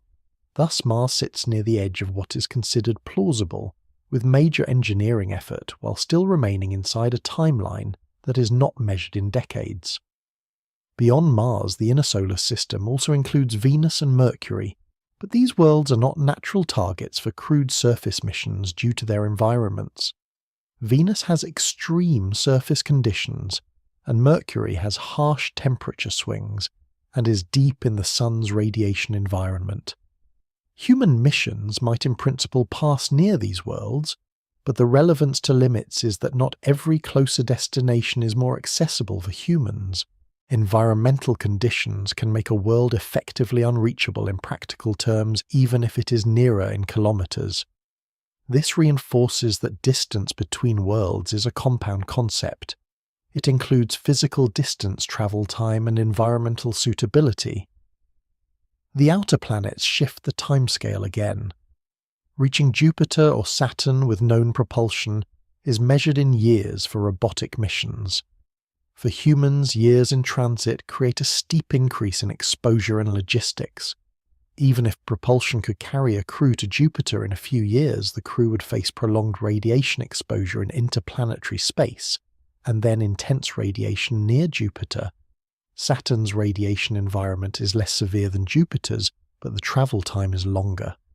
In both cases, the communication delay is tens of minutes to hours, removing immediate Earth support. Rescue is not realistic. Return would add further years. A round trip to an outer planet would likely demand a total mission duration measured in many years, potentially approaching a decade depending on trajectories and mission profile. This pushes beyond what has been demonstrated for human spaceflight, and beyond what current life support and shielding systems are designed to handle. This does not imply it is impossible in all time. It implies that with current and near-term technology, the timescale pushes into a regime where the mass of supplies, the reliability requirement, and the health risk become dominant constraints. The envelope of feasible human travel therefore narrows sharply beyond Mars. A different class of destination is the near-Earth asteroids. Some asteroids have orbits that bring them near Earth and can be reached with relatively modest delta V compared with Mars, though the travel time can still be weeks to months depending on the target. These missions could be significant for human exploration because they can extend deep space exposure without requiring planetary landing. They still involve microgravity operations and isolation, but they can be planned to keep total mission duration shorter than a Mars surface mission. This shows that human travel limits are not strictly radial. They depend on orbital accessibility. Some small bodies may be reachable within a timescale that is manageable even if they are not a planet. Yet these missions also illustrate the difficulties of operating in microgravity around an irregular body and of managing life support without easy return. In terms of timescale, they sit between lunar missions and Mars missions. They can be used to test the limits of endurance and autonomy. The core message of this section is that human travel timescales cluster because constraints cluster. Day-scale missions are feasible because consumables and exposure are limited and return is quick. Month-scale missions begin to stress life support and health, but may be manageable with robust systems. Multi-year missions push into a regime where cumulative risks and mass requirements become severe. This is why human exploration remains near Earth, even as robotic missions travel for years to the outer planets and beyond. Robots can be designed for long durations and can accept one-way missions. Humans cannot accept long durations without addressing radiation microgravity and life support at a much higher level. The distance between worlds therefore becomes a practical boundary, not at a particular kilometre mark, but at a particular mission duration mark. The threshold between months and years is especially important. It is the point where closed-loop life support and serious radiation protection become unavoidable. It is also the point where psychological and operational autonomy become central. Within the solar system, this threshold lies between Mars-class missions and outer planet-class missions. This section remains within the solar system timescale. It sets the stage for the next outward step, the boundary of the solar system itself. That boundary introduces distances that push travel into decades even for robotic craft, and would push human travel into durations that are not compatible with current life support and health constraints. By describing the heliosphere and the Kuiper belt as regions reached over decades, the next section will show how quickly the calendar expands outward, and how the limits of human travel emerge not only from physics, but from the simple arithmetic of time. Beyond the orbits of the giant planets, the solar system does not end suddenly. It thins into wider regions where the sun's gravity still dominates, where small icy bodies are common, and where the solar wind continues to push outward until it meets the interstellar medium. The outer region here is the boundary zone of the solar system because it shows how travel time expands from years into decades even for robotic spacecraft, and why the limits of human travel become sharply defined by simple duration before questions of destination even arise. Past Saturn and Uranus lies the region commonly associated with the Kuiper Belt, a broad population of icy objects beyond Neptune's orbit. Even farther at thousands of astronomical units lies the more distant reservoir often called the Oort cloud. These regions are not sharp walls. They are distributions of objects and influences that fade gradually with distance. For travel, what matters is that the distances involved are multiple tens of astronomical units, and then hundreds and thousands.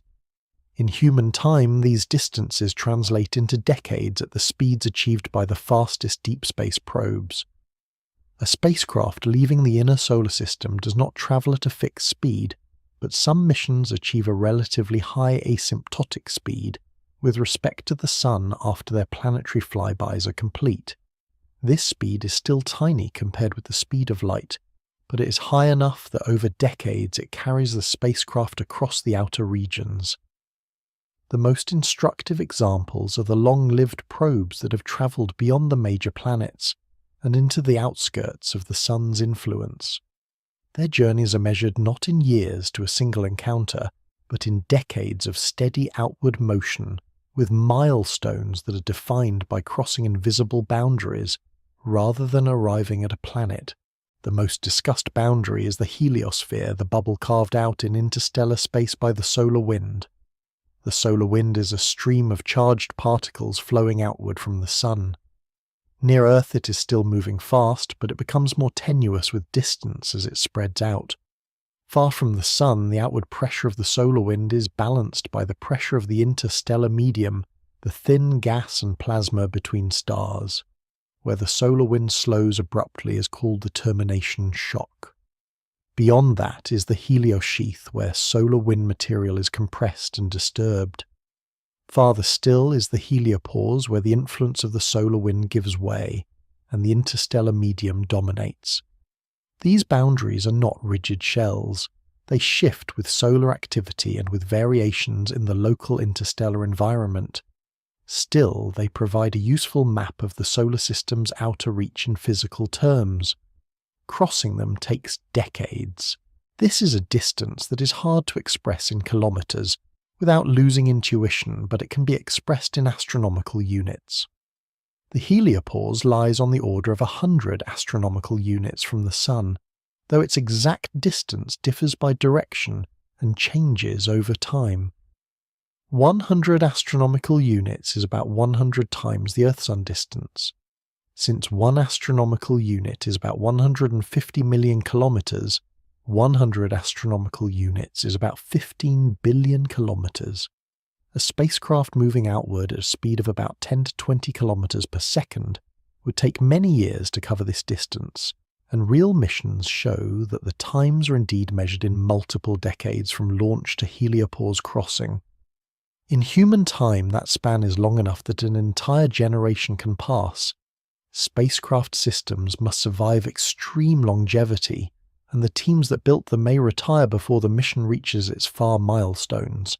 Yet robotic travel can still function because spacecraft can be designed to operate autonomously, and because power systems such as radioisotope generators can provide electricity for decades at reduced levels.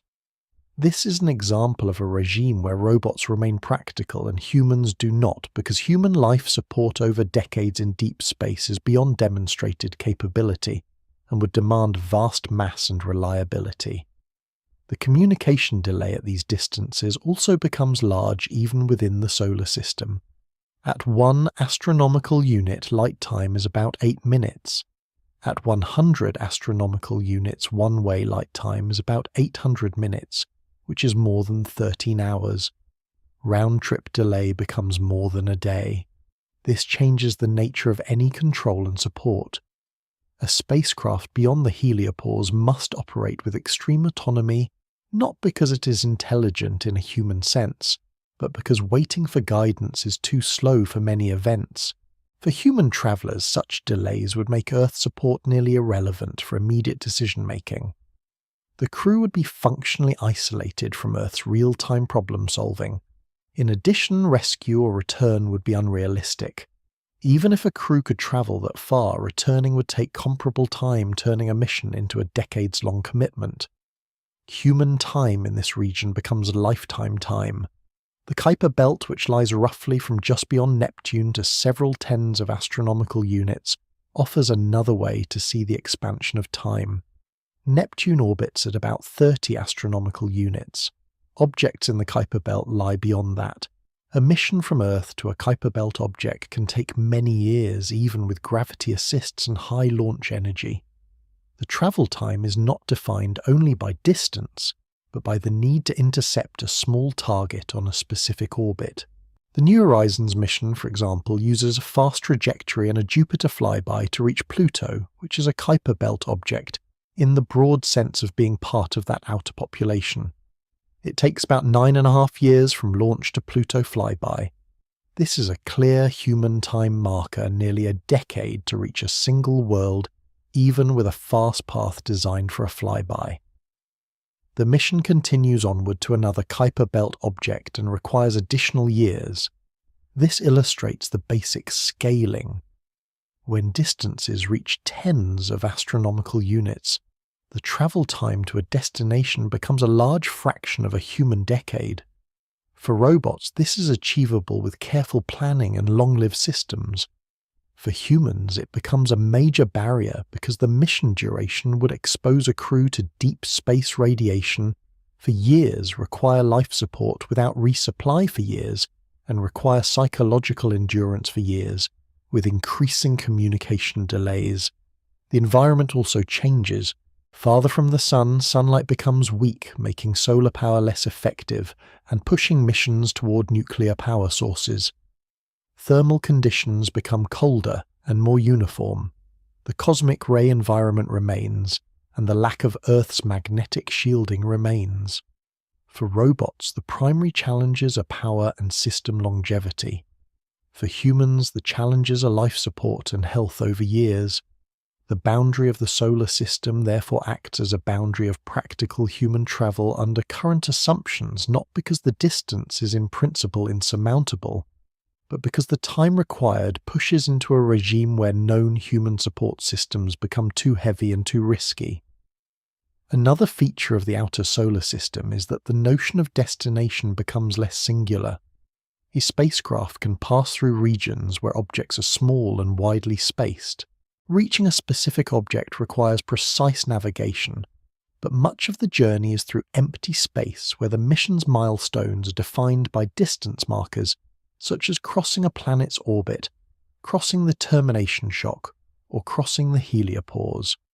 These are boundaries in the distribution of particles and fields rather than visible landmarks.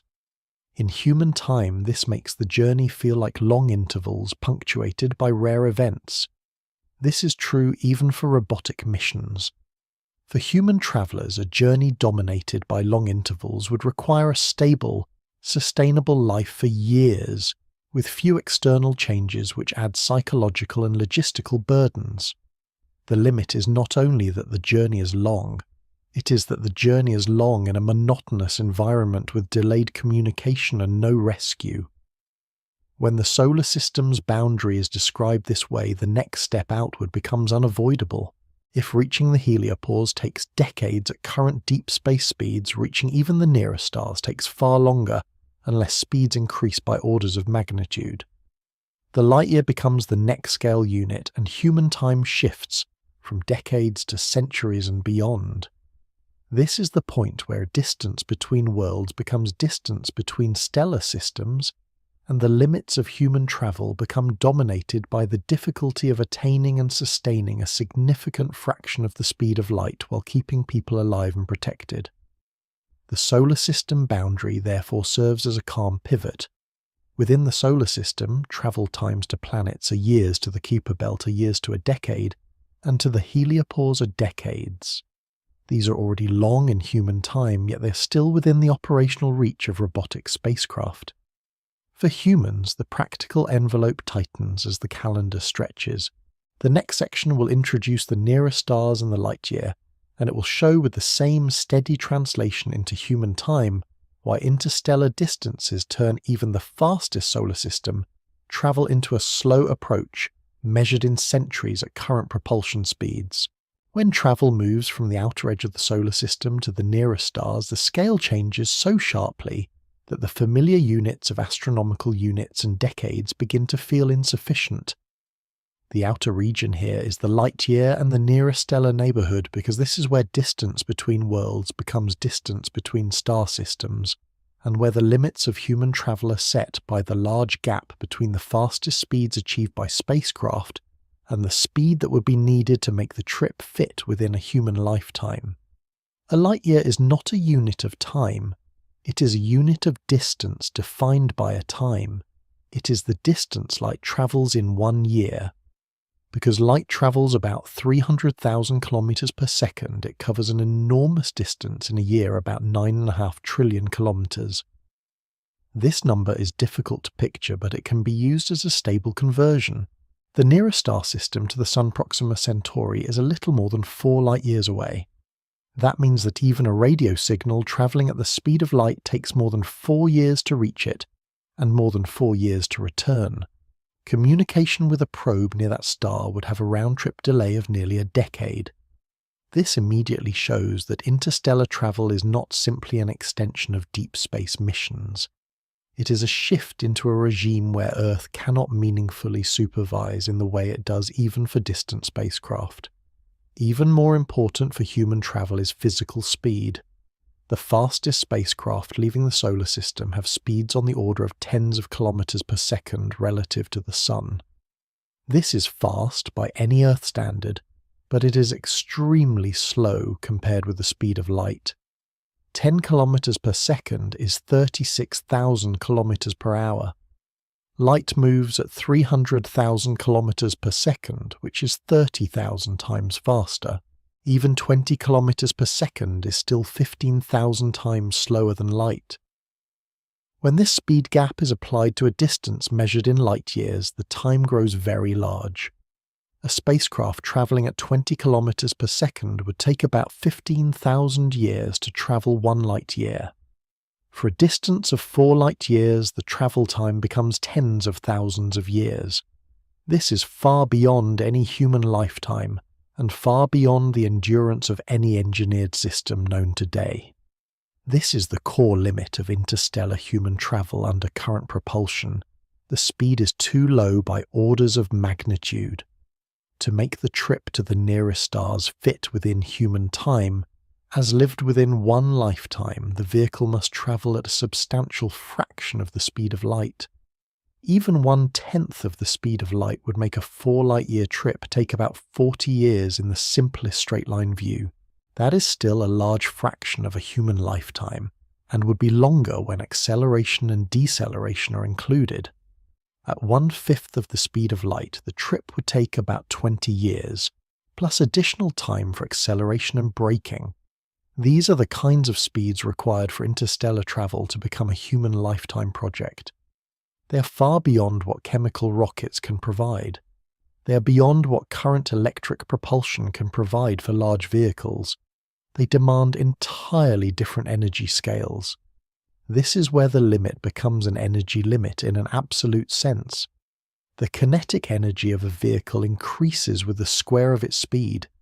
To increase speed from 20 kilometers per second to 30,000 kilometers per second, which is 1/10 of light speed, the speed increases by a factor of 1,500. The kinetic energy per unit mass increases by the square of that factor, which is more than 2 million. This means that per kilogram of vehicle mass, the energy required to reach that speed is millions of times larger than the energy per kilogram associated with current deep space spacecraft speeds. This is not a minor engineering challenge, it is a regime change in energy management. Any realistic discussion of human interstellar travel must therefore address how such energy could be produced, stored, directed, and used safely. The script does not claim such systems exist. It describes the limit without a breakthrough in propulsion. Energy density and efficiency interstellar travel cannot fit within human time. Even if a vehicle could reach high speed, other limits appear. at a substantial fraction of light speed, impacts with dust and gas become extremely energetic. In the solar system, dust impacts are manageable at tens of kilometers per second with shielding. At 1/10 of light speed, even tiny grains would carry enormous kinetic energy relative to the vehicle. Shielding would need to be far more robust, adding mass, which increases energy requirements further. Interstellar space is thin, but it is not empty. There is gas and there are dust grains. Over a journey of light years, the vehicle would encounter many particles. Each would be a high-energy collision. This becomes a limiting factor for both robotic and human vehicles. For a robotic, probe damage might be acceptable if redundancy exists and if the mission is one way. For a human vehicle, shielding must protect life and critical systems. That adds mass and complexity. Another limit is radiation. Beyond the heliosphere, the sun's protective influence is reduced, and the cosmic ray environment is more directly experienced. Over decades, radiation exposure would be substantial. At high speeds, additional radiation effects appear because of interactions between the vehicle and the interstellar medium. Managing radiation would require heavy shielding or active protection, again adding mass and energy demands. Life support becomes a deep challenge over decades. A crewed interstellar mission, even at high speed, would likely take decades to reach the nearest stars. Decades of life support implies highly reliable closed-loop systems, large stores of food or sustainable production medical care over long periods, and the social stability of a small community in isolation.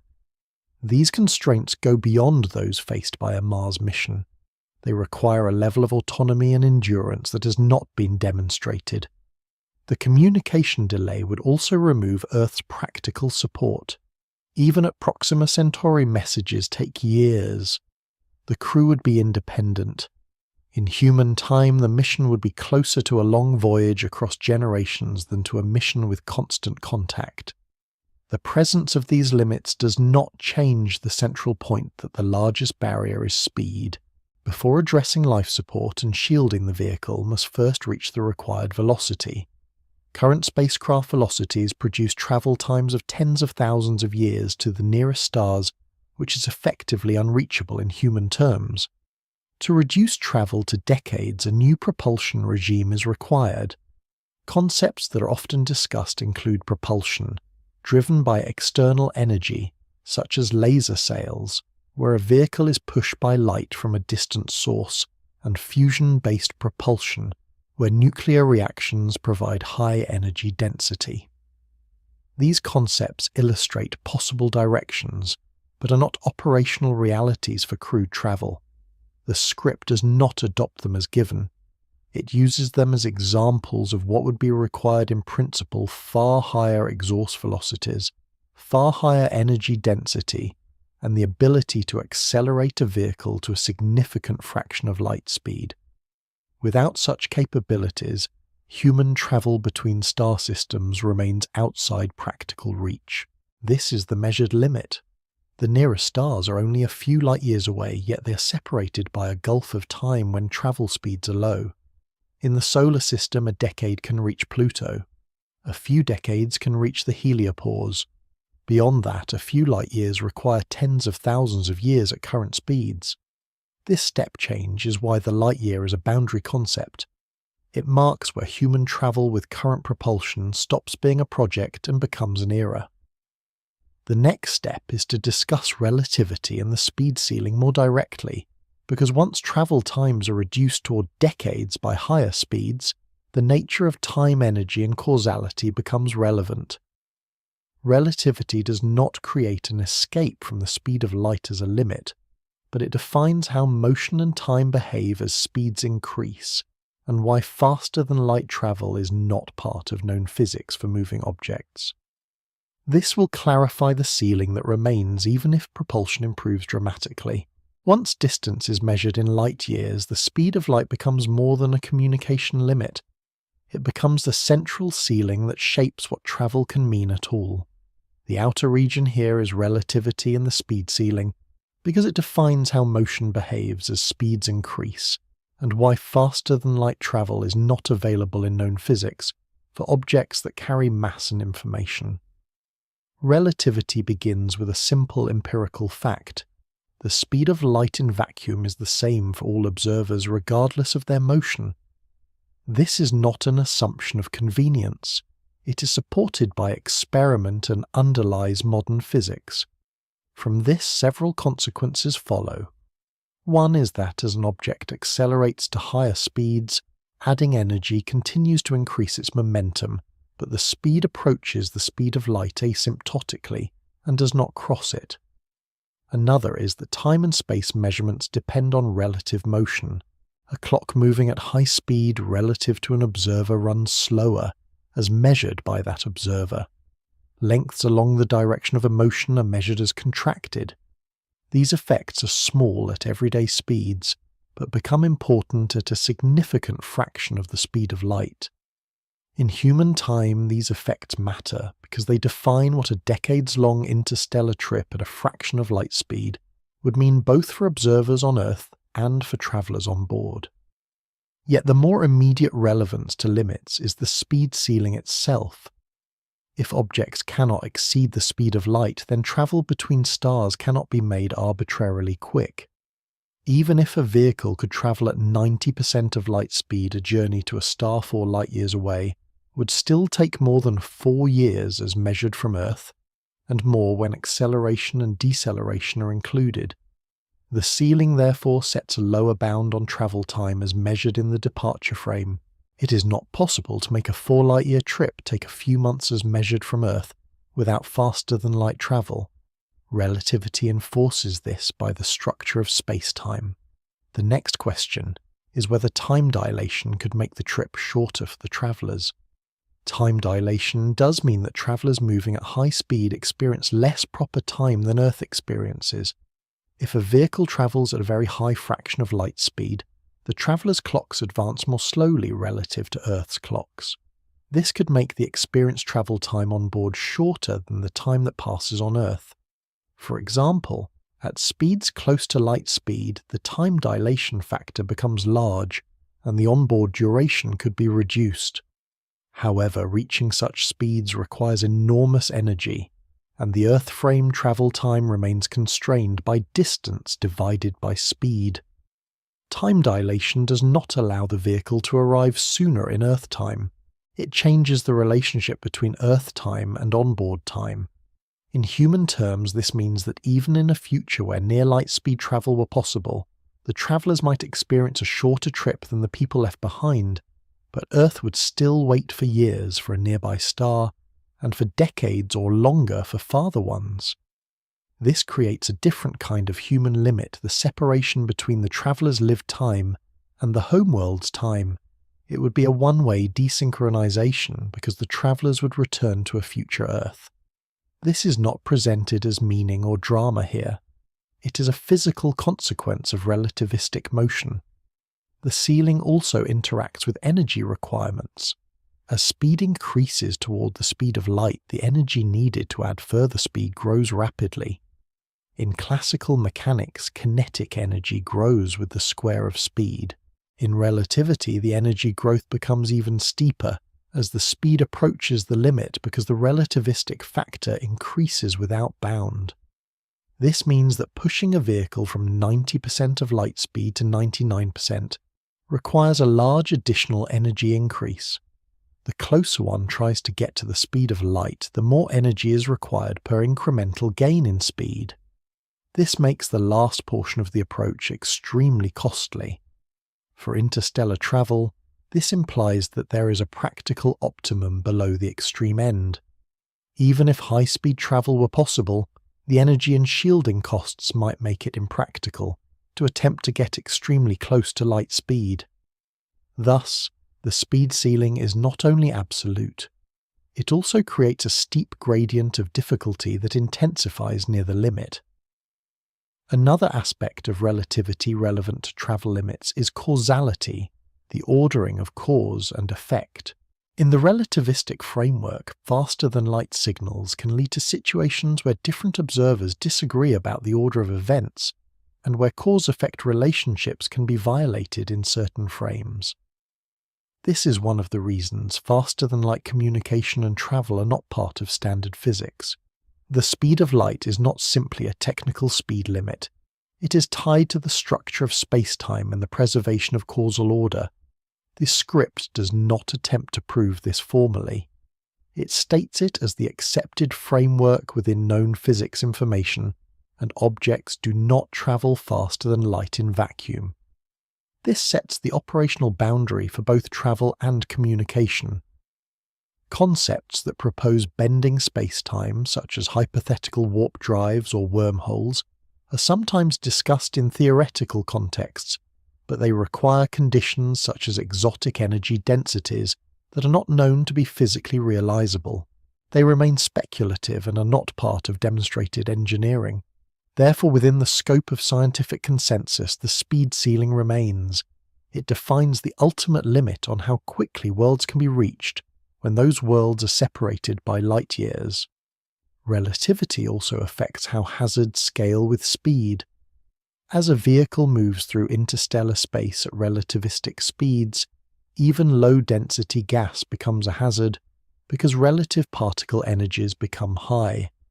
The vehicle would encounter hydrogen atoms and dust grains at high relative energy. Collisions would produce radiation and heating. Shielding would need to be designed for this. The faster the vehicle, the more severe the hazard. This creates a second practical ceiling in addition to the energy ceiling. Even if energy were available, the environment might impose a limit on safe speed. This is not an absolute limit like the speed of light, but it is a physical constraint that becomes stronger as speed increases. For human travel, it would mean that speed increases must be balanced against the mass and complexity of shielding, and against the risk of radiation exposure produced by impacts. Again, mass feeds back into energy. This is a recurring pattern in travel limits. Solving one problem worsens another. Relativity also frames the question of acceleration. To reach a significant fraction of light speed, a vehicle must accelerate for long periods unless the acceleration is extremely high. High acceleration can be dangerous for humans and can demand enormous thrust. Lower acceleration is more comfortable but requires long acceleration time and long distance. A vehicle accelerating gently could take months or years to reach high speed. It would then need to decelerate similarly to arrive at a star system at a manageable speed. This means that even if a vehicle could reach high cruise speed, the total trip time includes long phases of acceleration and braking. These phases use energy and add to the timeline. In human time, this matters because a journey that appears to be a straight cruise at high speed might actually be a long period of gradual change. It also affects onboard gravity if acceleration is used as artificial gravity. A constant acceleration could provide a gravity-like force for the crew, which could mitigate microgravity effects. But maintaining such acceleration requires continuous thrust and power. Again, the energy requirement becomes central. Thus, relativity does not only tell a story about time dilation, it defines a network of constraints around speed, absolute ceiling, steep energy growth near the ceiling, environmental hazards that scale with relative velocity and practical acceleration requirements. Together they explain why even with advanced propulsion, the distance between star systems remains a serious time challenge. The nearest stars might be reachable in decades in Earth time if high fractional light speed were achieved, but this would require energy systems and shielding far beyond current capabilities. Farther stars would require longer times and would face the same ceilings. Within this framework, faster-than-light travel is not available, so travel times cannot be reduced below the light travel time as measured from Earth. The speed ceiling therefore defines the ultimate outer boundary of human travel speed. It does not say humans cannot travel far. It says that distance will always translate into time in a way that cannot be removed by engineering once the scale is measured in light years. The next step is to examine what this implies for missions that extend beyond a single human lifetime, such as generation-scale travel. Without relying on speculation, the focus will remain on the operational burdens implied by multi-century travel life support over generations' social stability and the management of a vehicle as a long-lived habitat. This will show how when travel times exceed lifetimes, the limits of human travel shift from propulsion and physics to continuity and endurance. If travel times exceed a human lifetime, the limit of human travel changes character. The question is no longer only how to propel a vehicle across distance. It becomes how to sustain a human community and its life-supporting machinery across decades, centuries, or longer without external resupply or rescue. The outer region here is generation-scale travel as an operational burden because it describes what multi-century durations imply even before any destination details are considered. This is not presented as a plan or a promise. It is a calm accounting of what would be required if travel time remains long. The first requirement is continuity of life support. For months-long missions, closed-loop recycling of air and water can reduce consumable mass, but food still largely comes from stored supplies. For multi-decade or multi-century missions, stored food is not practical as the primary source, because the mass would be enormous and the storage would have to remain safe and edible for extremely long periods. This implies some form of ongoing food production within the vehicle. Food production requires water, nutrients, energy, and controlled environments. It also requires stability against disease and system failures. A long-duration vehicle would therefore need to function as a habitat, not only as a transport. Air would need to be recycled continuously. Carbon dioxide would need to be removed and managed. Oxygen would need to be generated. Water would need to be recycled with very high efficiency. Waste would need to be processed into usable nutrients. These requirements are already challenging in small form for space stations. Scaling them into a system that operates for generations without outside parts would require extreme reliability and maintainability. Every subsystem would need redundancy and the ability to be repaired using onboard resources. This leads to the second requirement: maintenance and manufacturing capability. Over decades and centuries, components fail. Materials fatigue, electronics degrade, seals leak, pumps wear, filters clog. Even if the initial build is robust, failure is unavoidable on long time scales. Therefore, a generation ship concept implies onboard fabrication and repair. This is not limited to making simple parts. It would require the ability to manufacture complex components, including electronic sensors and structural elements using raw materials available on board. Those raw materials could be carried from Earth or obtained from resources encountered, but in interstellar space there are no convenient stops for mining. Carrying raw materials adds mass. The manufacturing system adds mass. It also adds energy requirements and complexity. Yet without it, a long voyage would be limited by the lifetime of its parts. This is a fundamental durability limit. The third requirement is population and social stability. A multi-century voyage implies multiple generations living and dying on board. A stable population requires enough people to maintain genetic diversity and to support a functional society with specialized skills. Too few people could lead to inbreeding and loss of capability. Too many people would require more resources and larger habitat volume. The habitat would need to provide living space, work space, medical space, and psychological relief. It would need governance structures that remain stable over time.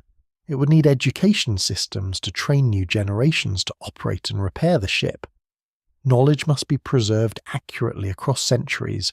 This is not automatic. It requires institutions and records that survive disruptions. The ship's community would need to maintain motivation and cooperation for a purpose that individuals may not personally complete. This is not discussed as meaning. It is discussed as continuity of mission function. Without stable social organization, the technical systems would not be maintained. Thus, social stability becomes a travel limit. The fourth requirement is health in long confinement. Even if food and air are provided, long-term confinement can affect mental health, physical health, and social dynamics. A habitat would need to manage stress conflict and long-term well-being. It would also need to manage reproduction, childcare, and aging. Medical care would need to handle not only emergencies, but the full spectrum of human health across lifetimes. That includes surgery, infectious disease management, chronic conditions, and childbirth. A habitat would need medical equipment and the ability to maintain it. It would need pharmaceuticals and the ability to produce or synthesize them over long-time scales, because stored medications degrade.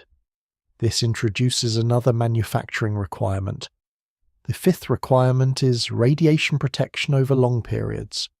A generation-scale voyage would expose the habitat to cosmic rays continuously. Shielding can reduce dose, but shielding mass is heavy. One approach is to surround the habitat with large mass such as water or other materials, which can serve as both resource and protection. Over centuries, the cumulative dose must remain within survivable limits, which suggests that shielding must be substantial and consistent. Active shielding concepts exist in theory, such as magnetic fields, but these require power and complex engineering and have not been demonstrated at the scale needed. Therefore, practical discussions often return to mass shielding, which increases the vehicle's mass and makes propulsion harder. This again links endurance constraints to propulsion constraints. The sixth requirement is propulsion and navigation reliability. A generation voyage cannot rely on short, intense burn alone if it needs to accelerate and decelerate over long distances. If the vehicle uses a propulsion system that must operate for years or decades, that system must remain reliable for that duration and must be maintainable. If it uses a propulsion system that provides a one-time push and then coasts for centuries, then navigation must remain stable, and course corrections must be possible with the limited propellant on board.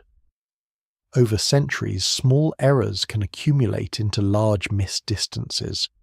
The vehicle must track its position and velocity relative to the destination and must adjust. This requires sensors computation and the ability to perform maneuvers. Communication with Earth would not be useful for navigation because of years-long delays. The ship must be self-navigating. It must maintain star tracking systems and maintain the knowledge needed to interpret them. It must also maintain protection against micrometeoroids and dust. Over light-year distances, even at modest speeds, the number of potential impacts accumulates. Shielding, repair, and redundancy become essential. The seventh requirement is the control of environment and ecology. A habitat is a closed system in which air, water, and biological processes are linked. Closed systems can become unstable. Small imbalances in nutrients or microbial populations can grow. Disease can spread. A sustainable habitat would need careful management of microbiology, agriculture, and waste processing. It would need monitoring systems and the ability to respond to changes. This is a complex engineering and biological problem. It is a limit because small failures can cascade over long durations. Earth's biosphere is stable in part because it is vast and has many buffers. A ship habitat would be small and tightly coupled. It would need engineered buffering and careful operation. The eighth requirement is purpose continuity without external enforcement.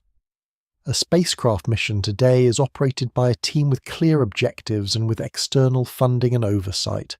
A generation voyage would rely on the community on board to continue the mission across centuries. The mission's goals might remain known, but the incentives and priorities could change. This is not a moral statement. It is an operational risk. If the mission depends on maintaining a course and performing a controlled arrival, the community must continue to value and execute those tasks.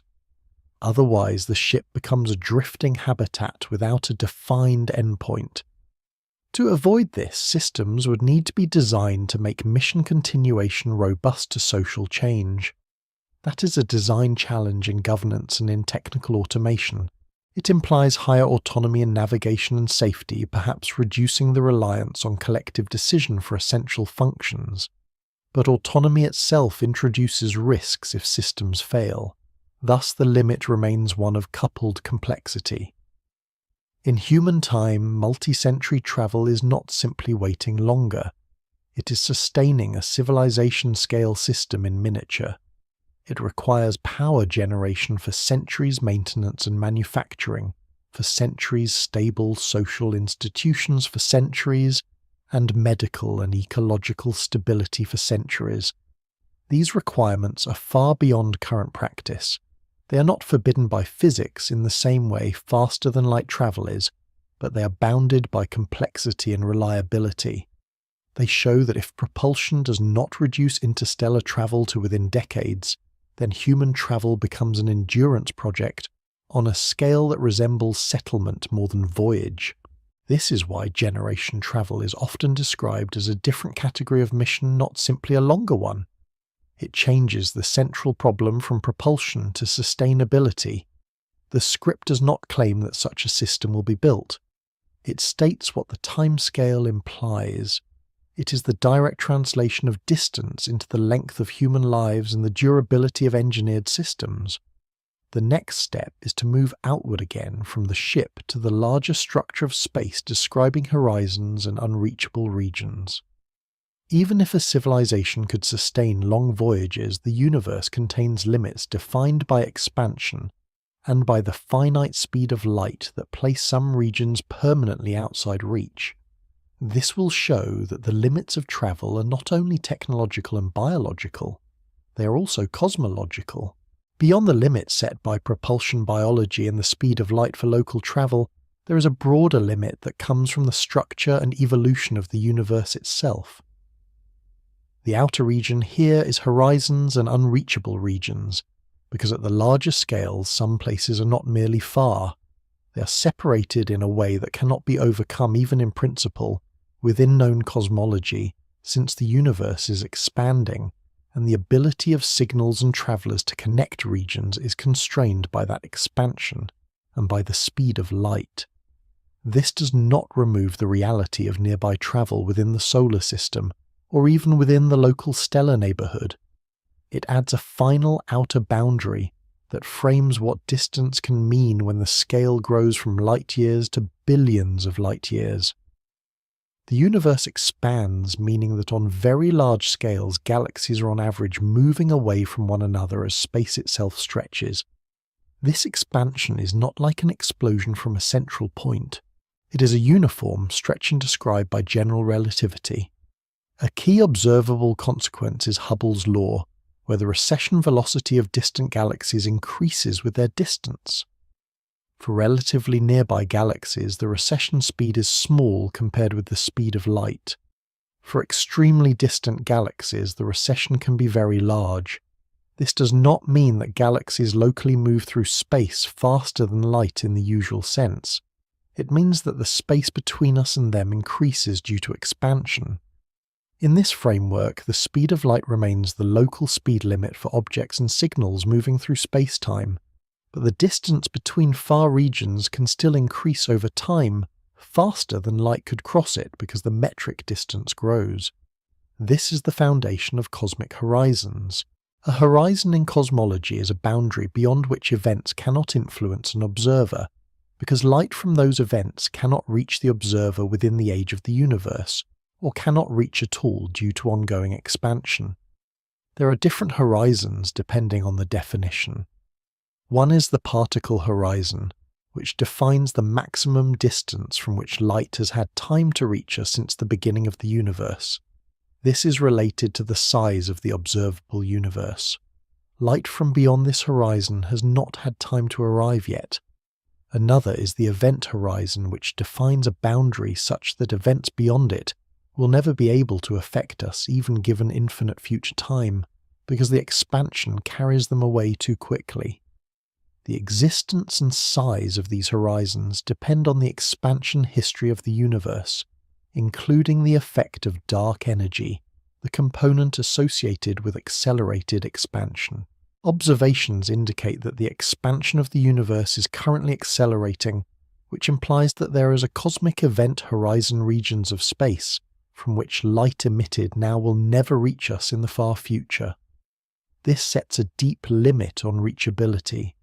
Even if a civilization could travel at nearly the speed of the light, it could not reach galaxies beyond the event horizon, in the sense of exchanging signals or travelling there and later interacting with the origin. The expanding universe would separate them causally. In human time, this horizon is not expressed in years or centuries, but in the structure of what can ever be connected. Yet it still links back to the idea of distance measured in time, the time for light to cross compared with the time over which the universe expands. The observable universe already shows this effect. Light from very distant galaxies reaches us today, even though those galaxies are now much farther away than the naive light travel distance would suggest. This is because the universe has expanded during the time the light has been in transit. The light does not travel through static space. It travels through expanding space. As a result, the distance to those galaxies today can be much larger than the number of light years light has been travelling. The correct description uses co-moving distance and the expansion history. In practical terms, this means that when astronomers observe galaxies at high redshift, they are seeing light emitted billions of years ago from regions that are now extremely distant. Some of those galaxies may now be receding from us at an effective rate greater than the speed of light due to expansion. This does not violate relativity because it is not local motion through space. It is the stretching of space between us and them. The relevance to travel is that reaching such regions would require crossing a distance that is not fixed. It grows. If the growth rate outpaces the traveller's progress, the traveller never arrives. Even for regions that are within the current observable universe, some are beyond the event horizon, and are therefore causally disconnected in the long term. This means that the universe contains regions we can see but cannot ever reach or communicate with in the future, depending on the details of cosmological parameters. In calm terms, seeing is not the same as reaching. The distinction between observable and reachable becomes important. A signal emitted today from Earth can only reach a finite region of space, even in infinite future time if the universe continues accelerating. That region is the future-like cone of Earth. Its boundary defines what can ever be influenced by an event on Earth. Similarly, there is a finite region that can ever influence Earth in the future. Beyond that is the event horizon.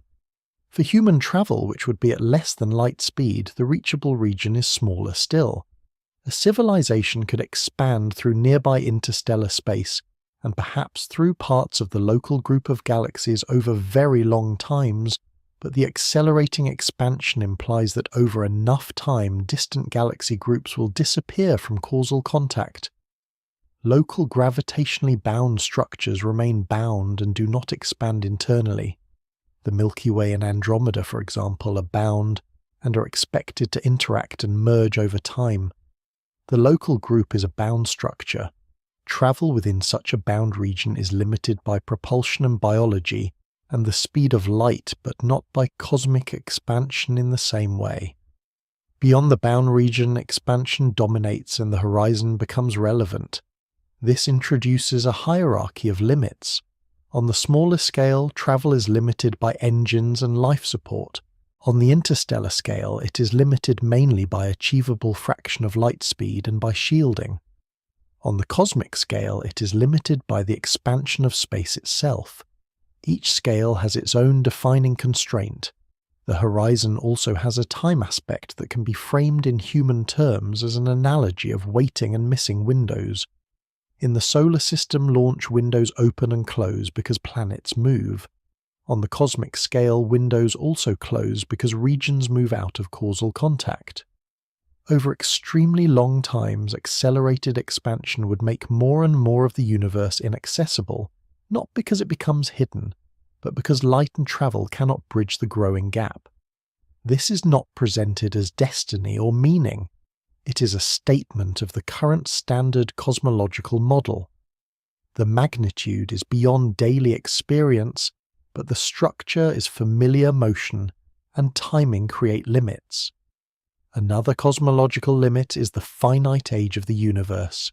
The observable horizon exists because the universe has had a finite time since its early hot dense state. Light has only had so long to travel. This means there are regions from which light has not yet arrived. If the universe had existed forever in a static state, the observable universe would be infinite. It is not. Its finiteness in terms of what can be observed is a time limit. For travel, this implies that even with near light speed travel, a traveller cannot reach beyond where information could ever arrive because there is no causal connection established. Yet travel itself establishes a causal connection through the traveller's world line. The deeper point is that causality in relativity defines what is possible. Travel and communication are forms of causal influence. Cosmic horizons define the ultimate boundaries of causal influence. They are therefore the ultimate boundaries of travel and communication. Within the limits of scientific consensus, these boundaries are not negotiable. They depend on the universe's expansion parameters. The script does not attempt to compute them. It states the qualitative result. The accelerating expansion implies a finite region of the universe that can ever be reached or influenced. This does not diminish the scale and richness of travel within the reachable region. It clarifies that distance between worlds does not only grow, it can become absolute in the sense of causal disconnection at the larger scales. This section therefore sets the outermost boundary in the outer to inner path. After placing that boundary, the final section can return inward one step to summarize the measured limits across scales in a quiet factual way.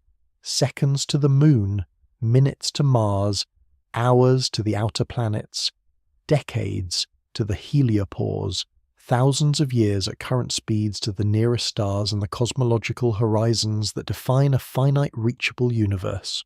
This summary will remain descriptive, not interpretive, and will end by holding the scale steady rather than drawing meaning from it. The distance between worlds becomes a limit on human travel when it is translated into time and into the resources required to survive that time. The scales discussed so far form a sequence that is consistent and measurable, moving from nearby seconds to far horizons, with each step adding constraints that do not cancel the earlier ones. The outer region of this final section is the measured ladder of limits across space, stated as facts that connect: distance, travel, duration, communication, delay, energy, and human endurance without adding interpretation. The first rung is the Earth-Moon system, where the distance is large by Earth standards, but small in solar terms. Travel time to the Moon is measured in days for spacecraft and can be supported by short mission architectures. Communication delay is measured in seconds. The round-trip delay is short enough that Earth support remains nearly immediate, and return is possible within days. The limiting factors in this region are mostly operational and engineering rather than endurance. A crew must survive vacuum radiation in space and the demands of launch and landing, but the short timeline limits cumulative exposure. This makes the Moon the most accessible world beyond Earth in human time. The next rung is the inner planets, where distances are measured in fractions to a few astronomical units and vary with orbital alignment. Here, communication delay grows into minutes. A signal to Mars can take minutes to arrive when Mars is closer, and can take more than 20 minutes when Mars is far. This shifts operations from interactive control to planned sequences and local autonomy. Travel time for efficient interplanetary transfers is measured in months. This duration introduces cumulative exposure to radiation beyond Earth's magnetic protection and prolonged time in microgravity during transit. Life support must be more robust. Resupply is not practical once the mission is underway. The definition of reachable changes from being a matter of speed to being a matter of sustaining systems and health for a long span. The orbital mechanics of launch windows and return windows become practical schedule limits. A crewed Mars mission becomes a mission of many months of travel, and often a long total duration when return alignment is included. This is the threshold where the limits of human travel become dominated by time-linked biological and logistical constraints. The next rung is the outer solar system, where distances are measured in many astronomical units, and where travel time for robotic missions is measured in years. Communication delay becomes tens of minutes to hours. At Saturn, the one-way light time is on the order of more than an hour depending on geometry. This forces a high degree of autonomy. It also makes emergency support from Earth slow, and makes physical rescue unrealistic. For humans, a journey to the outer planets would not only require years in transit each way, but would also demand life support, reliability, radiation protection, and psychological endurance across many years with no resupply and no rapid return. Even if propulsion could deliver the vehicle, the time in deep space would amplify health risks and mass requirements. Shielding adds mass. Mass increases propulsion demands. Attempting to reduce travel time by increasing energy increases departure energy needs and arrival speeds, which adds further burdens. These coupled constraints define why robotic missions can reach the outer planets routinely in years, while human travel remains concentrated closer to Earth. The next rung is the far boundary zone of the solar system, where the relevant distances grow to tens and then around 100 astronomical units. The Kuiper belt is reached by fast robotic missions in about a decade for certain targets, showing that even aggressive trajectories still require human-scale decades to reach the outer small-body populations. The heliosphere's outer boundary, including the termination shock and heliopause, is reached by the fastest probes over multiple decades. Communication delay at such distances becomes many hours one way, making supervision slow and making autonomy essential. In human time, decades are long enough to exceed the working life of many individuals and to require institutional continuity. For humans, decades in deep space would demand life support and health management beyond demonstrated practice. Return would double the time. The mission would become an intergenerational commitment even before it leaves the solar system. This is where the simple arithmetic of time becomes a hard boundary. The next rung is the nearest stars. Here, the light year becomes the relevant unit. A light year is a distance defined by a year of light travel. Proxima Centauri is a little more than 4 light years away, meaning light itself requires more than 4 years to cross. At current spacecraft speeds, which are tens of kilometers per second, travel times to the nearest stars are measured in tens of thousands of years. This places interstellar travel far outside human time as lived in individual lifetimes. To compress interstellar travel into decades would require speeds that are a substantial fraction of the speed of light, which would demand energy per unit mass millions of times, greater than that associated with current deep space flight speeds. Such speeds would also introduce extreme hazards from impacts with interstellar dust and gas, and would require heavy shielding and high reliability over long durations. Even if high-speed propulsion were achieved, relativity sets a ceiling. Objects carrying mass and information do not exceed the speed of light in vacuum within known physics. Time dilation can reduce the experienced time for travelers at very high speeds, but it does not make the trip shorter in Earth time than the distance divided by speed allows, and it introduces desynchronization between travelers and those left behind. The ceiling therefore sets an ultimate lower bound on travel time between star systems. The next rung is the cosmic scale, where horizons appear.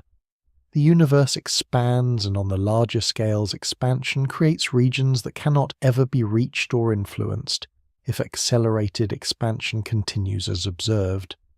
These horizons are not technological limits.